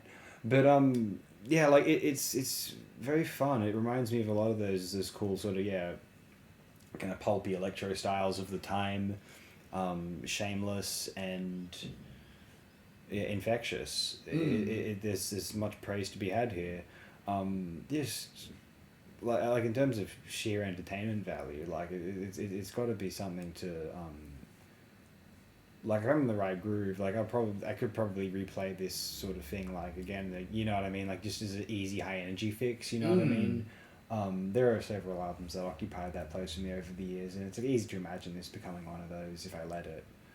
It's good with headphones. Like the channel mixing is very interesting. Okay, yeah. The way the electro is good for that as well. The you know drum machine clicks will come out of the channels in interesting ways. Sort of a bit of how I described what Ultravox were doing on that Lament album. Yeah. It's a bit like that. No, it's tremendous. I'm very happy to have it brought up on the show here. Yeah, nice. Apparently the person who did the illustration was a guy who did art for Ren and Stimpy. Oh, interesting. How strange is that? That's the name of the person. I'm not sure. Okay. I can't quite recall. I just read that earlier, right? Yeah. I was just like, damn, I can see it. Good stuff. Anyway, maybe we're gonna move on now. Yeah. We've said our piece on Nucleus, and now we're gonna be talking about this particular group. These guys from Melbourne, Victoria. This is Architecture in Helsinki. For some reason, I thought they were from Fitzroy. Anyway. Fitzroy is. No. Excuse me. Yeah. It's just a suburb. Yeah. I don't know that. Oh, well, sorry, I'm not from there, but I never visited that 2 or 3 times. But anyway, Moment Bends from Architecture in Helsinki.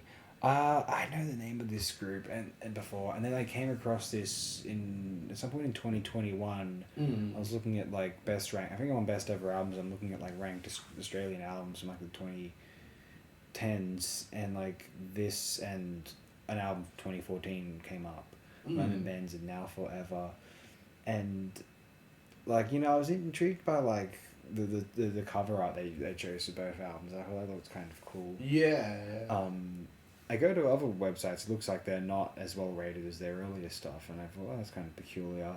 One day I did end up listening to, maybe it was the same day, Moment Bends, and I found myself thinking that it was pretty entertaining and a very polished sort of indie-tronica release, and I was sort of fascinated by, like, it's not overly original or even sort of subtly artful. Like if anything, it does have trappings of the overly above ground and sort of like very surface level sort of playing dress up quality of certain Australian bands around this time, sadly, but they make it enjoyable. Like I feel like maybe it's a production quality or just like a level of enthusiasm, but they make this sort of very electro indie style really sort of palpable and engaging for me, at least. And I guess the reason I wanted to bring it up was just like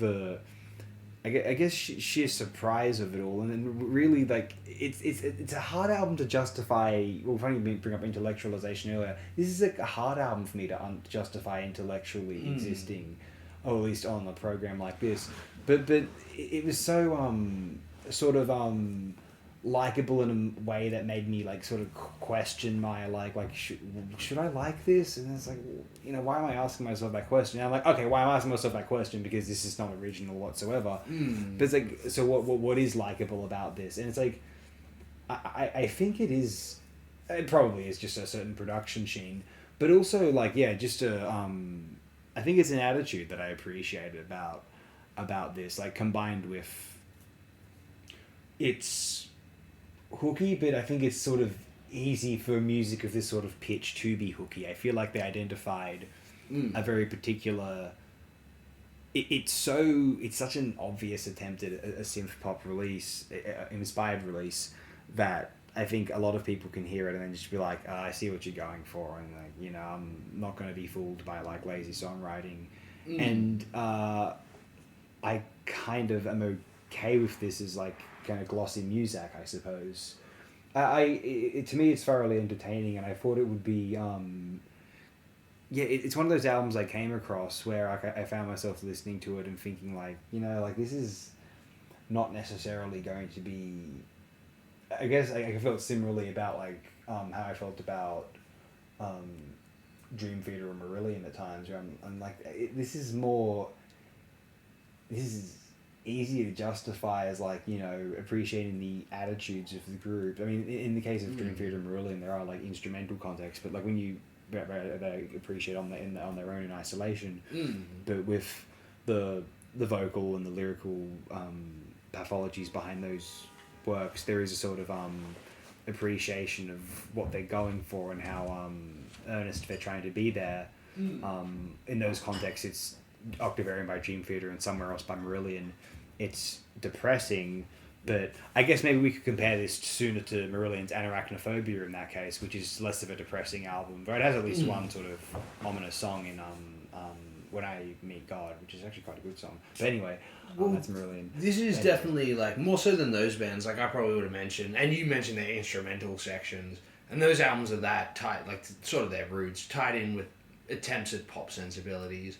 Whereas this feels like a very like Poptimus sort of album, like in the sense of trying to make new pop music and you know, new interesting songs or whatever, simple sort of shortish songs, but with a very like clean and sort of indie-tronica is a good way of putting it. Sort of it reminded me like a bit of like, if you want to talk mashups, like LCD Sound System mixed with Fraser Chorus. Ooh, okay. Yeah, that sort of like vaguely ambient pop chamber elements, sort of. Like, and even specifically the album you brought up, Ray, like certain little touches of the synth work and stuff like that, and like synth strings, are sort of reminiscent of Ray's sound a bit. Like you said, even Muzak. But this album felt distinct in as far as like the earlier songs are sort of a bit more like offbeat and actually kind of interesting in the way they operate as like offbeat pop songs, like indie-tronica songs, as opposed to like the latter half of the album is a bit more in the vein of, like you said, Muzak, or like sort of what became chill wave music. It's a bit more like that, and maybe ambient pop with a bit of like a funk rhythm or something like that, you know. It's weird how the earlier songs feel like they're very in your face with the songwriting, like they want you to sort of point out the weird elements to them. Then they sort of drop the weirder elements later on as the album plays out. Maybe that was conscious, like, you know, front load it with the weirder stuff, and then it's a bit more relaxing, you know, you know, what YouTube would call like rooftop indie or something. Okay, like as the album goes on, you know, and a pretty effective job at doing that. I felt, but yeah, definitely the earlier songs. Like, before I started the album, there's a little description thing that said one of the songs was on FIFA 12. And I was like, oh, I wonder if I'll recognize it. And then it started, and I was like, yeah, I remember this song. Oh, okay. From just playing FIFA 12. I was like, that's kind of neat. Probably one of the better songs on that soundtrack, too. Cool. Because, you know, those soundtracks would have, like, indie-tronica and, like, 2000s, like, Kaiser Chiefs, and mixed with, like, you know, British rap and stuff. Right, wow. But, yeah, no, I was quite surprised. I didn't mind this album. It wasn't my favorite thing ever, but I thought it was like a good attempt at pop music, you know, from a Poptimus, like an earnest sort of Poptimus release, you know. Yeah. I haven't heard their earlier stuff though. Well, that's the thing. I did end up like looking into it, and it's just a kind of lesser typical sort of wannabe indie at that time. I read it was compared to like Belle and Sebastian. Interesting. And I was like, oh, okay, I get what they're going for then. Yeah, like speaking of acts we've brought up before, like you mentioned Fraser Chorus, the indie rock of that era, I kind of like I like that Wolf Parade you brought up and that album. Yeah, It's a good yeah. album. Sorry, actually, finally you mentioned that. That's one thing I did forget to mention about that Marillion album. I much preferred its production than the Anarachnophobia because it had that sort of New Sincerity era, like indie rock sort of production style. Like a Wolf Parade or a bunch of that sort of stuff. Even more like this, you know. Yeah. Less electronic, obviously, or Tronica. Yeah, that's how I feel about the 2000s albums. But the album after this now, plus Forever, which is from 2014, I don't think that was thoroughly enjoyable too. I probably liked Moment Bends more, so that's just why I brought it up. Yeah. But I remember liking that one too. So if one was a fan of Moment Bends, definitely check out Now Forever as well for similar reasons at least. But I just remember this is a sort of an anomaly album, an album that I couldn't imagine a reason to bring up otherwise, except in a sort of a throw a wrench in the gears sort of show like this album, which is just sort of a bit superficially catchy, but I really appreciate the effort. I love the production sheen, although it's easy to see why it didn't become a critical darling, and it's hard to say no critics, you got it wrong, because like they're like, what does it bring to the table? Well, nothing, but it really believes in itself. Yeah, and it's like, well, and that's all I've got really, except for like not being able to, not being able to lie about how much reason. Quite fun. I have listened to it. Yeah, I don't think it has pretensions of being a critical darling. No, that's the thing. And maybe that's why it's not going to be one. I think that's why the thing I enjoyed most about it, I just wanted it to be kind of pop music for pop music's sake. Yeah, for casual fans. And works for that, yeah. And it reminds me of something actually. Recently I've been thinking, like, I want to be able to, like, not on this particular individual episode, but like in future, I want to start thinking about these sort of releases as we bring up, in the context of like, how do you sell this to like a casual person? Because at the end of the day, like we all began as casual fans. And at the end of the day, like this casual / enthusiast distinction is really just the enthusiasts were just casuals who were just kept wanting more. You know what I mean? Well, I think that's why I brought up the idea of populism earlier, because there is something key to music. Like, good music is populist in a way, you know? Yeah. Classical music is populist in its way, you know? Sure. But, and reaches everyone. That's why it's interesting you brought up Breaks Kiss. language barriers. But yeah, exactly. And that's why it's interesting when you brought up Kiss, because I can see that's where sort of, like I mentioned, commodified music, where the music industry can see where music sort of can be universal in that sense. But they dumb it down. Yeah.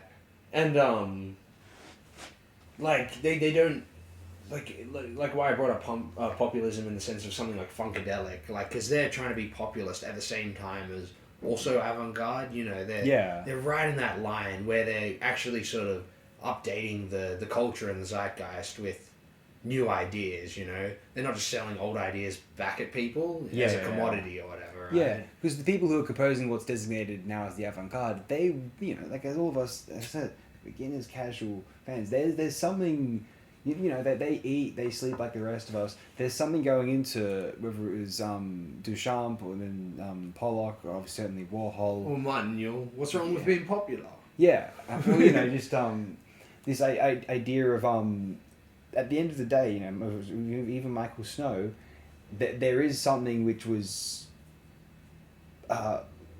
really getting to them about the way the world is, and they wanted to explore avenues which they felt wasn't sufficient in the art forms in the traditions currently available, let's say. So they decided to experiment and think outside of the box a little bit. It's not this insular secret society. They're normal people. They're people just like you and me. Yeah. And you and I. And so that's why I want to like bring this stuff to the masses without dumbing it down. And the reason I believe this is possible is because when you listen to the lectures of Rick Roderick and he's explaining the likes of Hegel and Derrida, Deleuze, Sartre with that kind of southern drawl, and it's like I can imagine like people who watch nature documentaries on television getting this. You know what I mean? And anyone can watch a nature documentary on television. You know what I mean? Sure. There's no reason why this stuff needs to be. I adore that. That's my bread and butter. I love that stuff. Attenborough, but yeah, it's just that's kind of what I want. I want to be able to do that easier for the arts, almost in a successor to Robert Hughes, who was an Australian. He has an amazing miniseries from 1980 or 82, depending on what website you look at, called what was it called? The Shock of the New. It traces like the history of the avant-garde art movement from the early 20th century up until like the 60s, 70s. I mean, then it goes back a bit to Impressionism in the late 19th century, kind of the root of it all, Yeah, where you move sure. away from the attempting to depict reality to something more abstracted and sort of subjective and sort of expressionistic, I guess, proto-expressionistic. Not using that term. We're not using that. That's the anachronistic term to use there, but and I think partly it's triggered by the existence of the photograph. I don't know if he touches upon that so much, but that's how I see it. Yeah. The first photograph, as Noel Oakeshott once claimed, is the most important work of art of all time. Yeah. If you want to look at it from a certain perspective. No, definitely. It changed the way we changed the way we think about depiction. It invented multimedia. Well, that's true. Yeah. Yeah, And it changed the way we think about representation. and technology's effect on the arts really comes in there as well, And so yeah, like that's kind of, and Robert Hughes, the way he presents it in that miniseries, it's a manner that like people would no longer think like oh, this is all just some artsy fussy. They're like, oh, okay, they understand what they were trying to go for and why like the idea of beauty seemed a little bit hackneyed or archaic in that Roger Scruton sense by the 20th century. I mean, in the century after like gas warfare, I mean, what are we going to do? Look at these landscapes forever? Like, sorry guys. Like it just perpetual war in Europe, civil war in America. Anyway, so we were and this I also recommend if you can access it. State of the Art from the late 80s. That's from the UK, and that's about the contemporary art world in say the the 1980s, which is we've talked about them on FOTD, but just in case you don't watch FOTD and just watch Mandala, that's sort of very compelling to understand. There's a wall of thinking that it feels like a barrier, and especially in something that's it's difficult or irrelevant to quantify, like the world of the arts, of aesthetics, as opposed to, because at least in the natural sciences you can understand, at least with physics, like, okay, there's a mathematical barrier there, but I understand that it's graspable, it's just very difficult to grasp. Whereas like they think the arts world is just a bunch of mumbo jumbo bullshit, Emperor's New Clothes, but and it doesn't help, but there is a lot of, high monetization of it, which is touched upon in another strong documentary called The Price of Everything from 2018, which we also discussed on the program. The point is, like, it's both, and, like, one enables the other. That sort of, like, fetishization enables those avant-garde artists in a roundabout way. Sure, and those sure. artists ever freely admit that. They're, like, They have a draw sort of from it. symbiotic relationship, but they're very wary of it, too. They're like, you'll ditch me at any moment, but for now, okay, we'll work with each other. Yeah, certainly. They interview these people, and they're very kind of transparent about it. I think, that's a very succinct point, because I felt that way for a while, you sort of verbalized it there, where there's almost like a Faustian element to avant-garde art, where you almost have to sort of make a deal with the devil, in a non-literal sense, right? Yeah. Or you could be one of these people who's Which- discovered after you're dead, which, Well, that's... pick your poison. Like I said, in a non-literal sense, that's almost a deal with the devil. Yes. So maybe that's a deal with God, because notoriety turns people in a weird way. That could be more Faustian, Yes. like celebrity, perhaps, Aye. Whereas Kafka might be a bit more divine, eschewing celebrity in his own little private hell or something. Yeah. But as far as like, it's interesting that you can extrapolate that from architecture in Helsinki, because I never would have thought about. More from your bringing up the sort of the casual versus intellectual. No, definitely, but that's why it was interesting listening to your picks today, because they seem to sort of meld with what I picked, at least like philosophically in an interesting way, where like it's sort of like quality music in the, like, let's say you said some like derisive sort of picks or whatever. But in the case of most of them, it's sort of where that commodification industry messes with the pure art form of music. Let's say, unfortunately, but it doesn't have to be that way from now on. Hopefully. And now I guess we're going to try and explain, moving on from Helsinki and Australia. Well, that spiel sort of melds in nicely as well with my next pick, which is the case of like when I first heard this album, I was just like, man, post-punk was in such an interesting place in 1980. Like that year specifically for some reason, because it's when everything went off and splintered into different directions, and people were trying everything. Yeah. Like, I think that's why I really like this album as well, because, like, maybe if you think about it in the more sort of, traditional aspects of music appreciation, their best work is an EP called This Is Your Life from, like, I think the year before. It's, like, the sort of post-punk that any fan of, like, you know, typical post-punk or whatever could really get behind. Like, it's a really solid, like, almost, like, post-punk mixed with a bit of Zolo sort of thing, you know? And a bit electronic as well. Whereas this album seems to, like, I thought it was awesome because of how strange post-punk was going. But I was reading people, like, user reviews of this album, and they seem to be sort of, it's similar to what I talked about in an earlier episode, where you get into things like avant-garde and free jazz and stuff like that, and people say it's things like self-indulgent. Yeah. But apparently this album was, like, you know, it'll be derided for not having more traditionalist songs. I think that Psychic TV album is, like, sort of similar. The one I really like, the, you know, the funky one with all the 90s. You know, Dreams Less Sweet from the 80s. The one with, I think the one we talked about on the show. Nah, the one with the nursery on it. Yeah, from the early 80s. Yeah, because that's just like a strange collage of weird sound bits and stuff. Similar to this album, but this is more free jazz or, like, improvisational. Because apparently it was all just, like, recorded in a day. And, like, improvised and made sort of just in the one day. And within that, they've got, yeah, like, touches of industrial, traditional post-punk, the, like, mutant disco funk thing, in sort of more, like, eclectic, like, avant jazz sections. Like, there's just a whole realm of strange music that comes out of just this one sort of improvised session. And I just find it so strange that people would call something like this self-indulgent, because it feels like spontaneous music, which is a lot of what the free jazz people were trying to get at.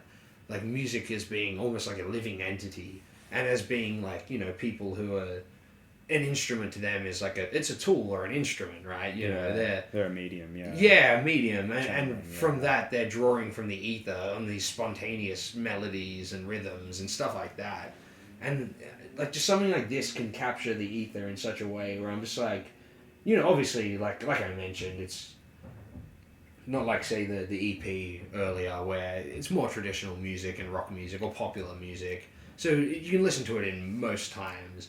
This is the sort of music that it's very mood-centric and in certain places and atmospheres. And, like, I was walking around a city listening to it, like the middle of Sydney, with my headphones on, and, like, an ambulance goes past, and I wasn't sure whether the ambulance was in the song or in the, you know. Oh, and I'd already listened to the album before. Yeah. But I just love how it can interact with the world in that way. It's very urban and very, you know, sort of, like, almost like a psychedelic brutalist or something, you know. Yeah. It feels like, yeah, just one of those post-punk albums that goes into the world of hyper-experimental music, isn't trying to be refined or anything. They really pull something off, you know. It, like, when the song kicks in with all the strange, like, trumpet and saxophone, like, wailing, I'm just like, man, Coltrane would have been happy with something like this, you know. I hope so, yeah. It's just such, it feels, yeah, it's so spontaneous and just like, yeah, just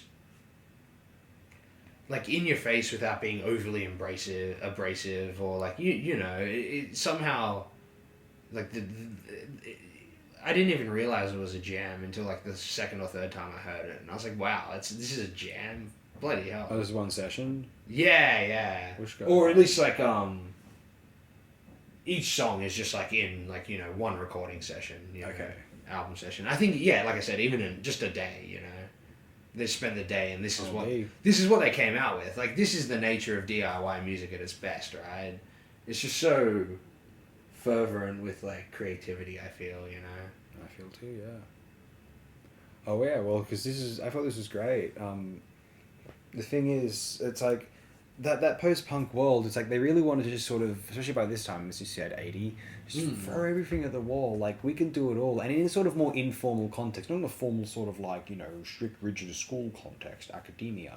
But more in the context of like, well, it's open to us. We can do it too. We can intellectualize. Like, the fucking avant-garde artists of the early 20th century, they weren't operating in universities. They were just random people in cafes in Peru or in Hungary or wherever they were. Sure, yeah. New York.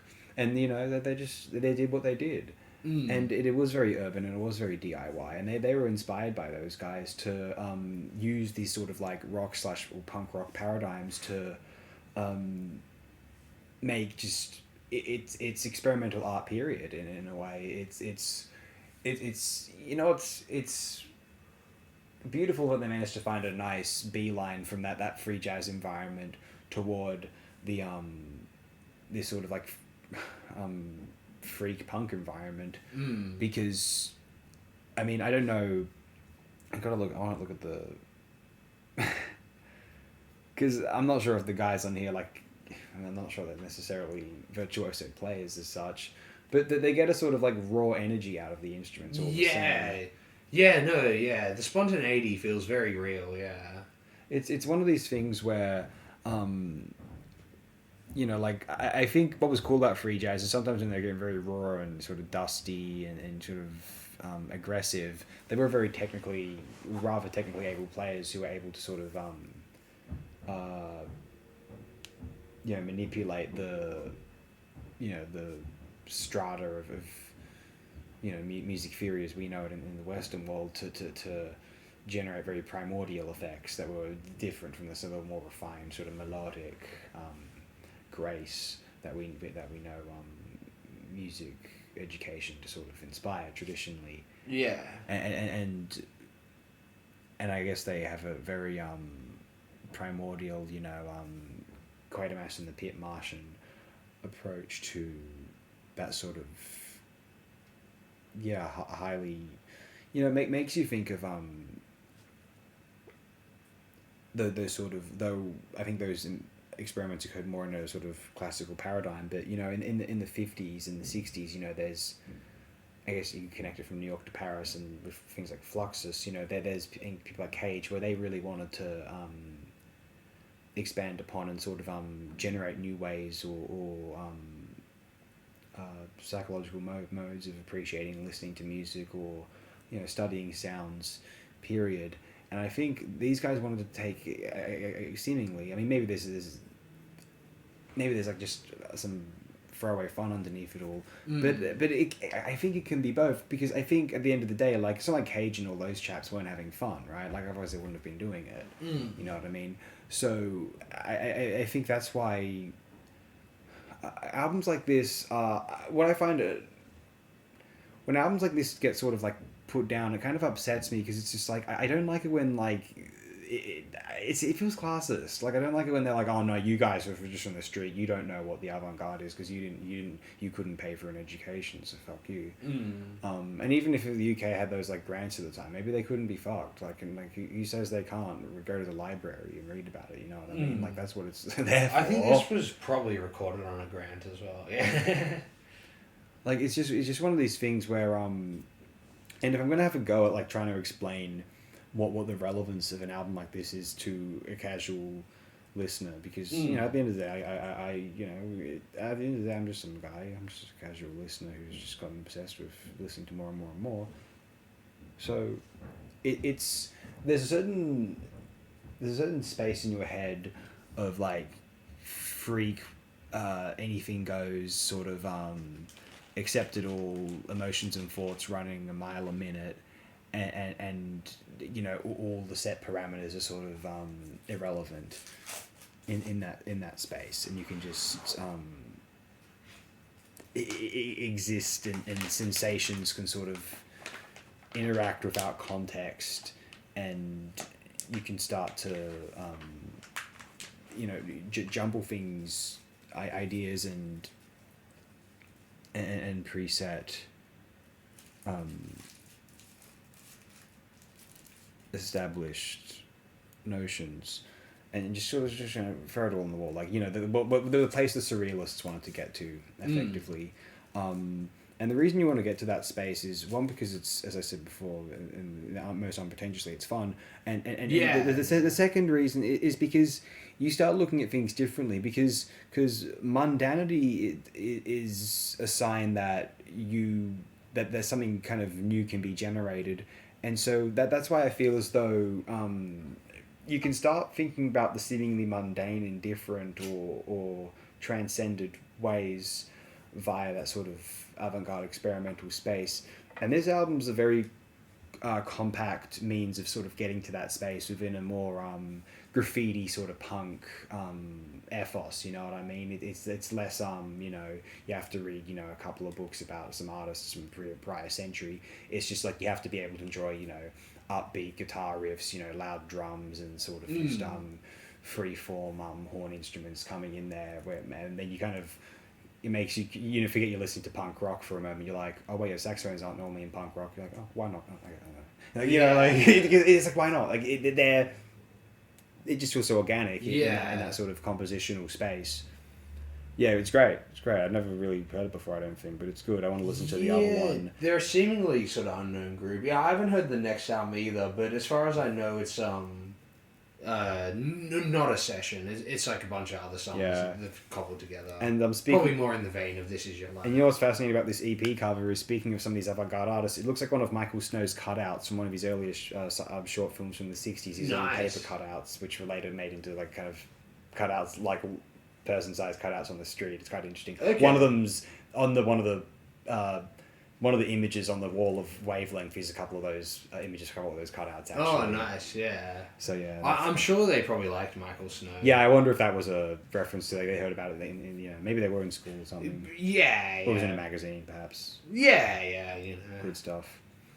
Art culture and stuff. It's sort of the world this was born out of, and as well as like publicly funded. Like it was probably made with a grant. Yeah. And like that's also another philosophy that's completely in opposition to the American style of music production, right? Yeah. Sorry, music distribution. Oh yeah. Where they you know, like I said, it was more a gambling game of big business than the government thinks that, you know, there's a cultural significance to the output of their people. You know.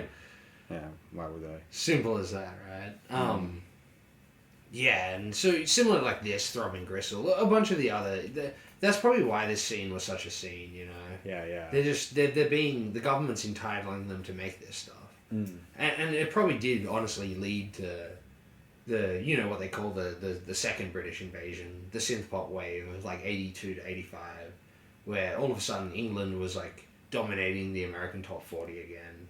And like things like, you know, with shit like Human League, which came out of this world as well, you know.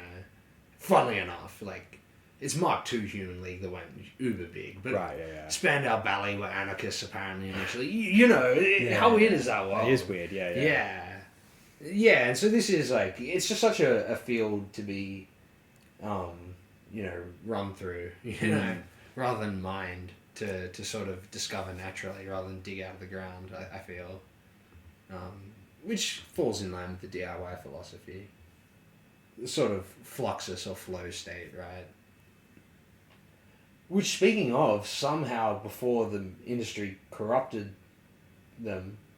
Do you want to move on? Yeah, moving forward. So, one day when I was living in a unit in... I won't say the suburb, I can't be fucked. But it's Sydney.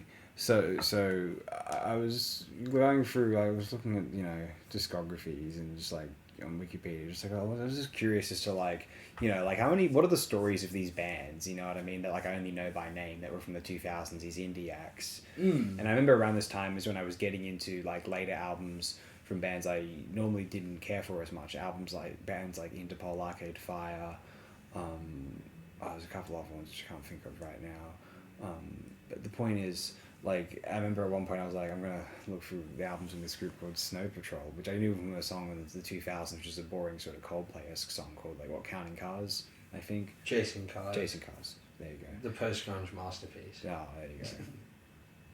But, you know, so I was going early on. You're thinking of Counting Crows. Oh, probably. So I looked at the earliest album that they had, and it's called Songs for Polar Bears, which is a great title and has a really good cover art, actually.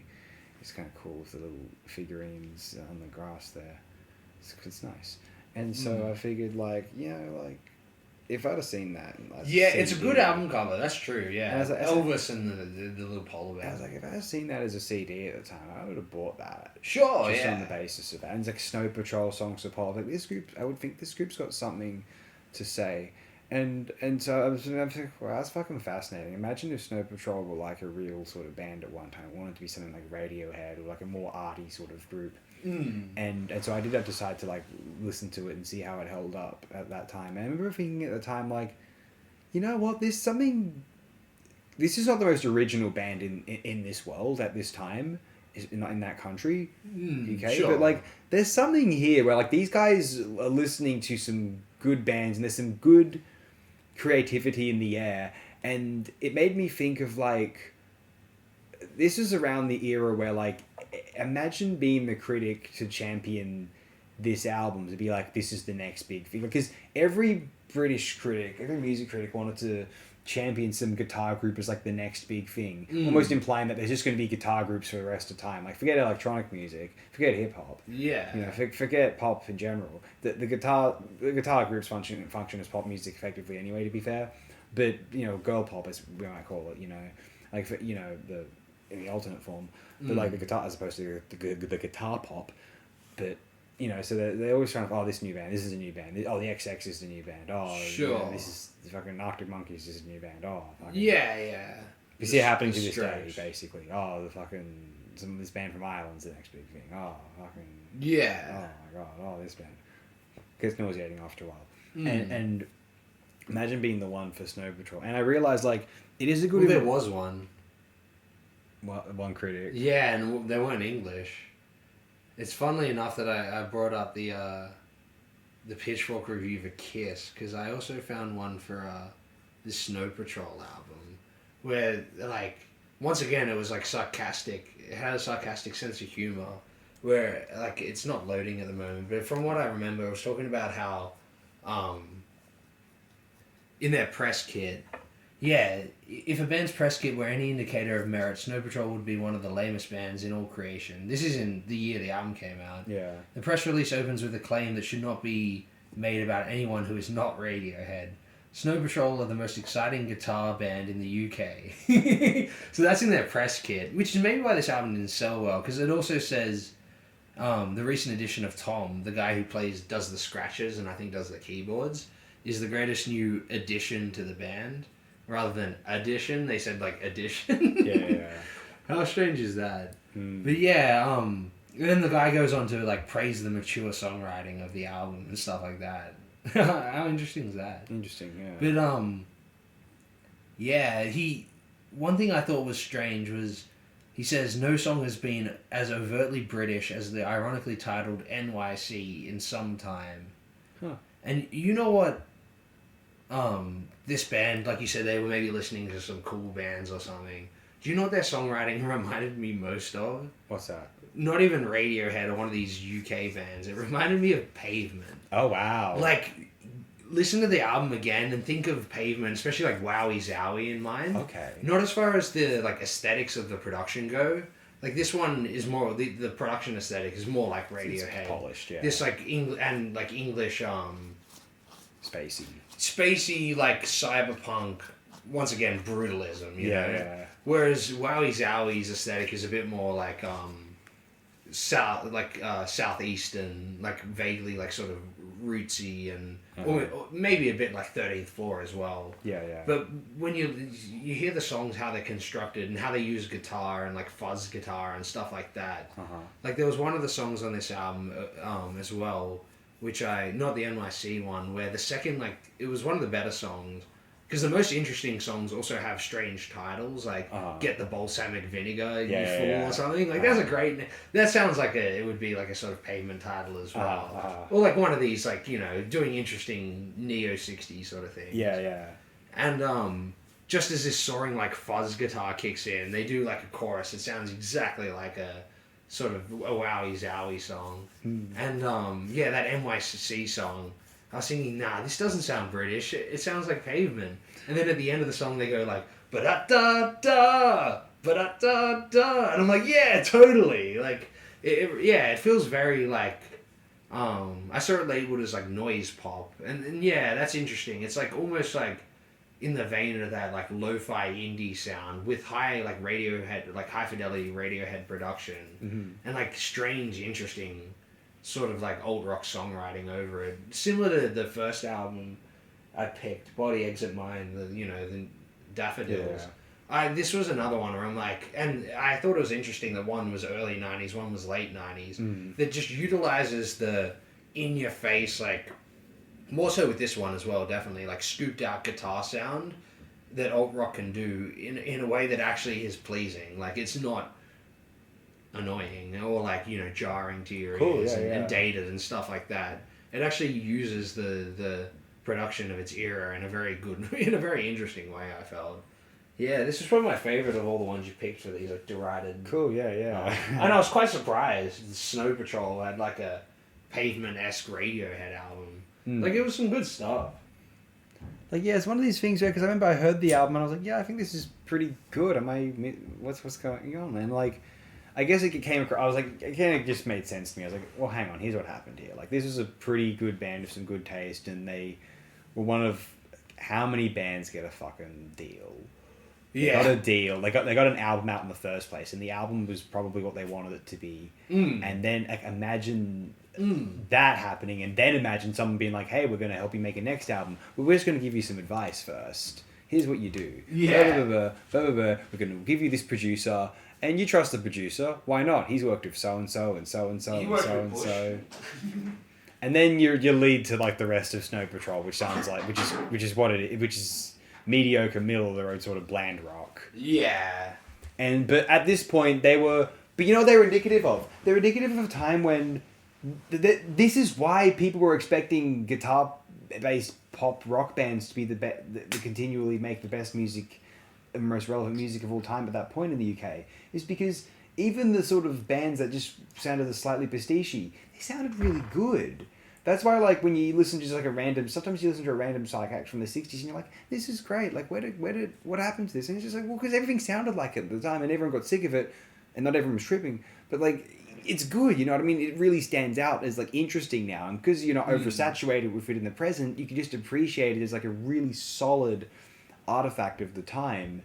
And its sonic qualities just speak to you as they would have at the time, except you're not thinking of them as suffocating cliches of the present day, because it's an artifact of the past now. That's why things can age well sometimes. Like you said, though, I would have bought this if I just saw the CD at the time. Especially especially because it did so well, it was cheap. I'd just be like, yeah, this looks cool. But no, like, I'm very fond of this thing, and I was curious. How many tracks were on it? Did you listen to? Oh, I stopped listening after the one that was the track listing on Wikipedia. Okay, fair enough. Because otherwise you get like 23 tracks. Yeah. Yeah. Plus, actually, it's funny you bring that up because there are way more tracks on the streaming release. But yeah, one thing I did, maybe the one part of this album, which I thought was interesting, because, that last track ends abruptly, and then there's a hidden track. Yeah. Once again, like I mentioned earlier with the new fads, this idea of albums in the CD era, the one thing, like, mystery box element of, like, albums that they really did try to do around this era was have these CD secret tracks where there's dead air for, like, 4 minutes or something in the most obnoxious of cases, and then, like, a new track kicks in. But unfortunately, it just never quite works, It's the one element where they try to bring in the vinyl, mystery box era. Certain vinyls would have, like, grooves that would constantly repeat, at the end of it and stuff like that. But it just never quite worked in the CD format, Not necessarily, no. Yeah, but that's sort of archaic to how you experience it now, obviously. Like you said, the streaming version has, like, 23 songs or whatever. Yeah.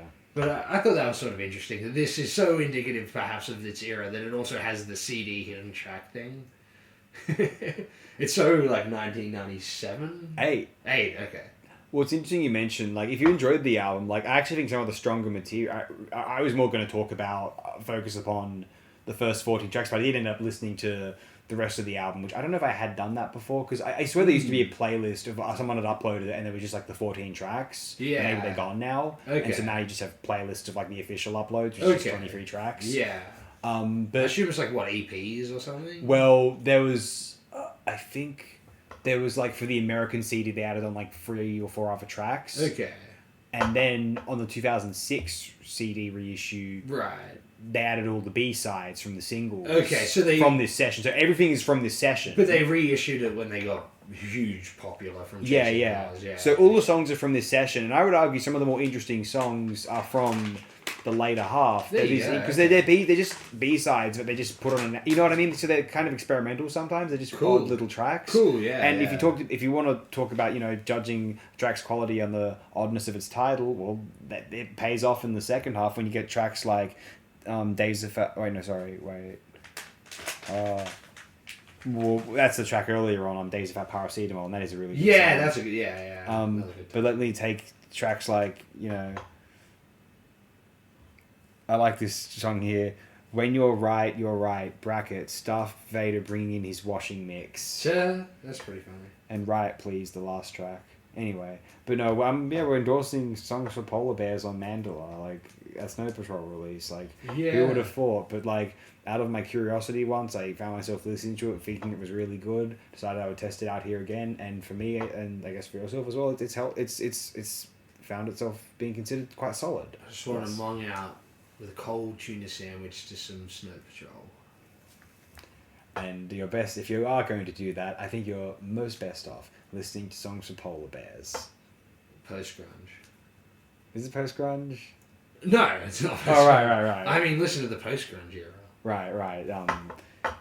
Chasing Cars. Yeah, no, it's a genuinely inspired album. And it's strange that the American critic was the one who championed it.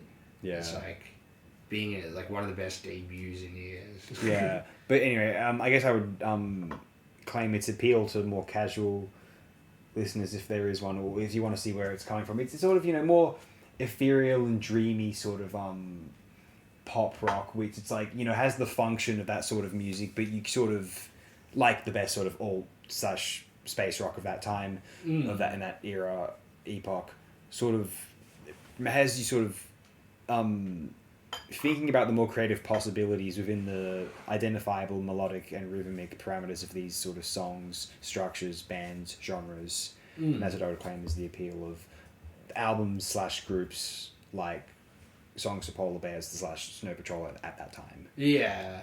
And their debut. Yeah.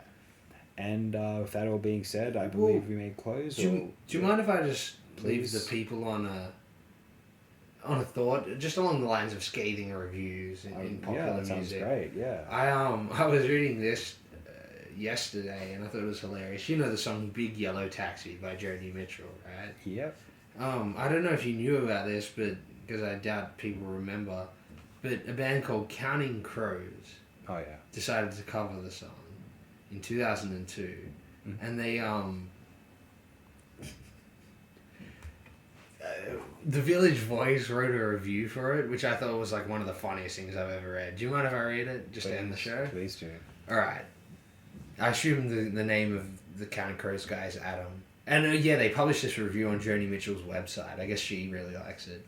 Adam, we don't know if you misunderstand the song's anti-globalization, anti-industrialization, anti-corporation message, or just chose to ignore it so you could get free frappuccinos for life.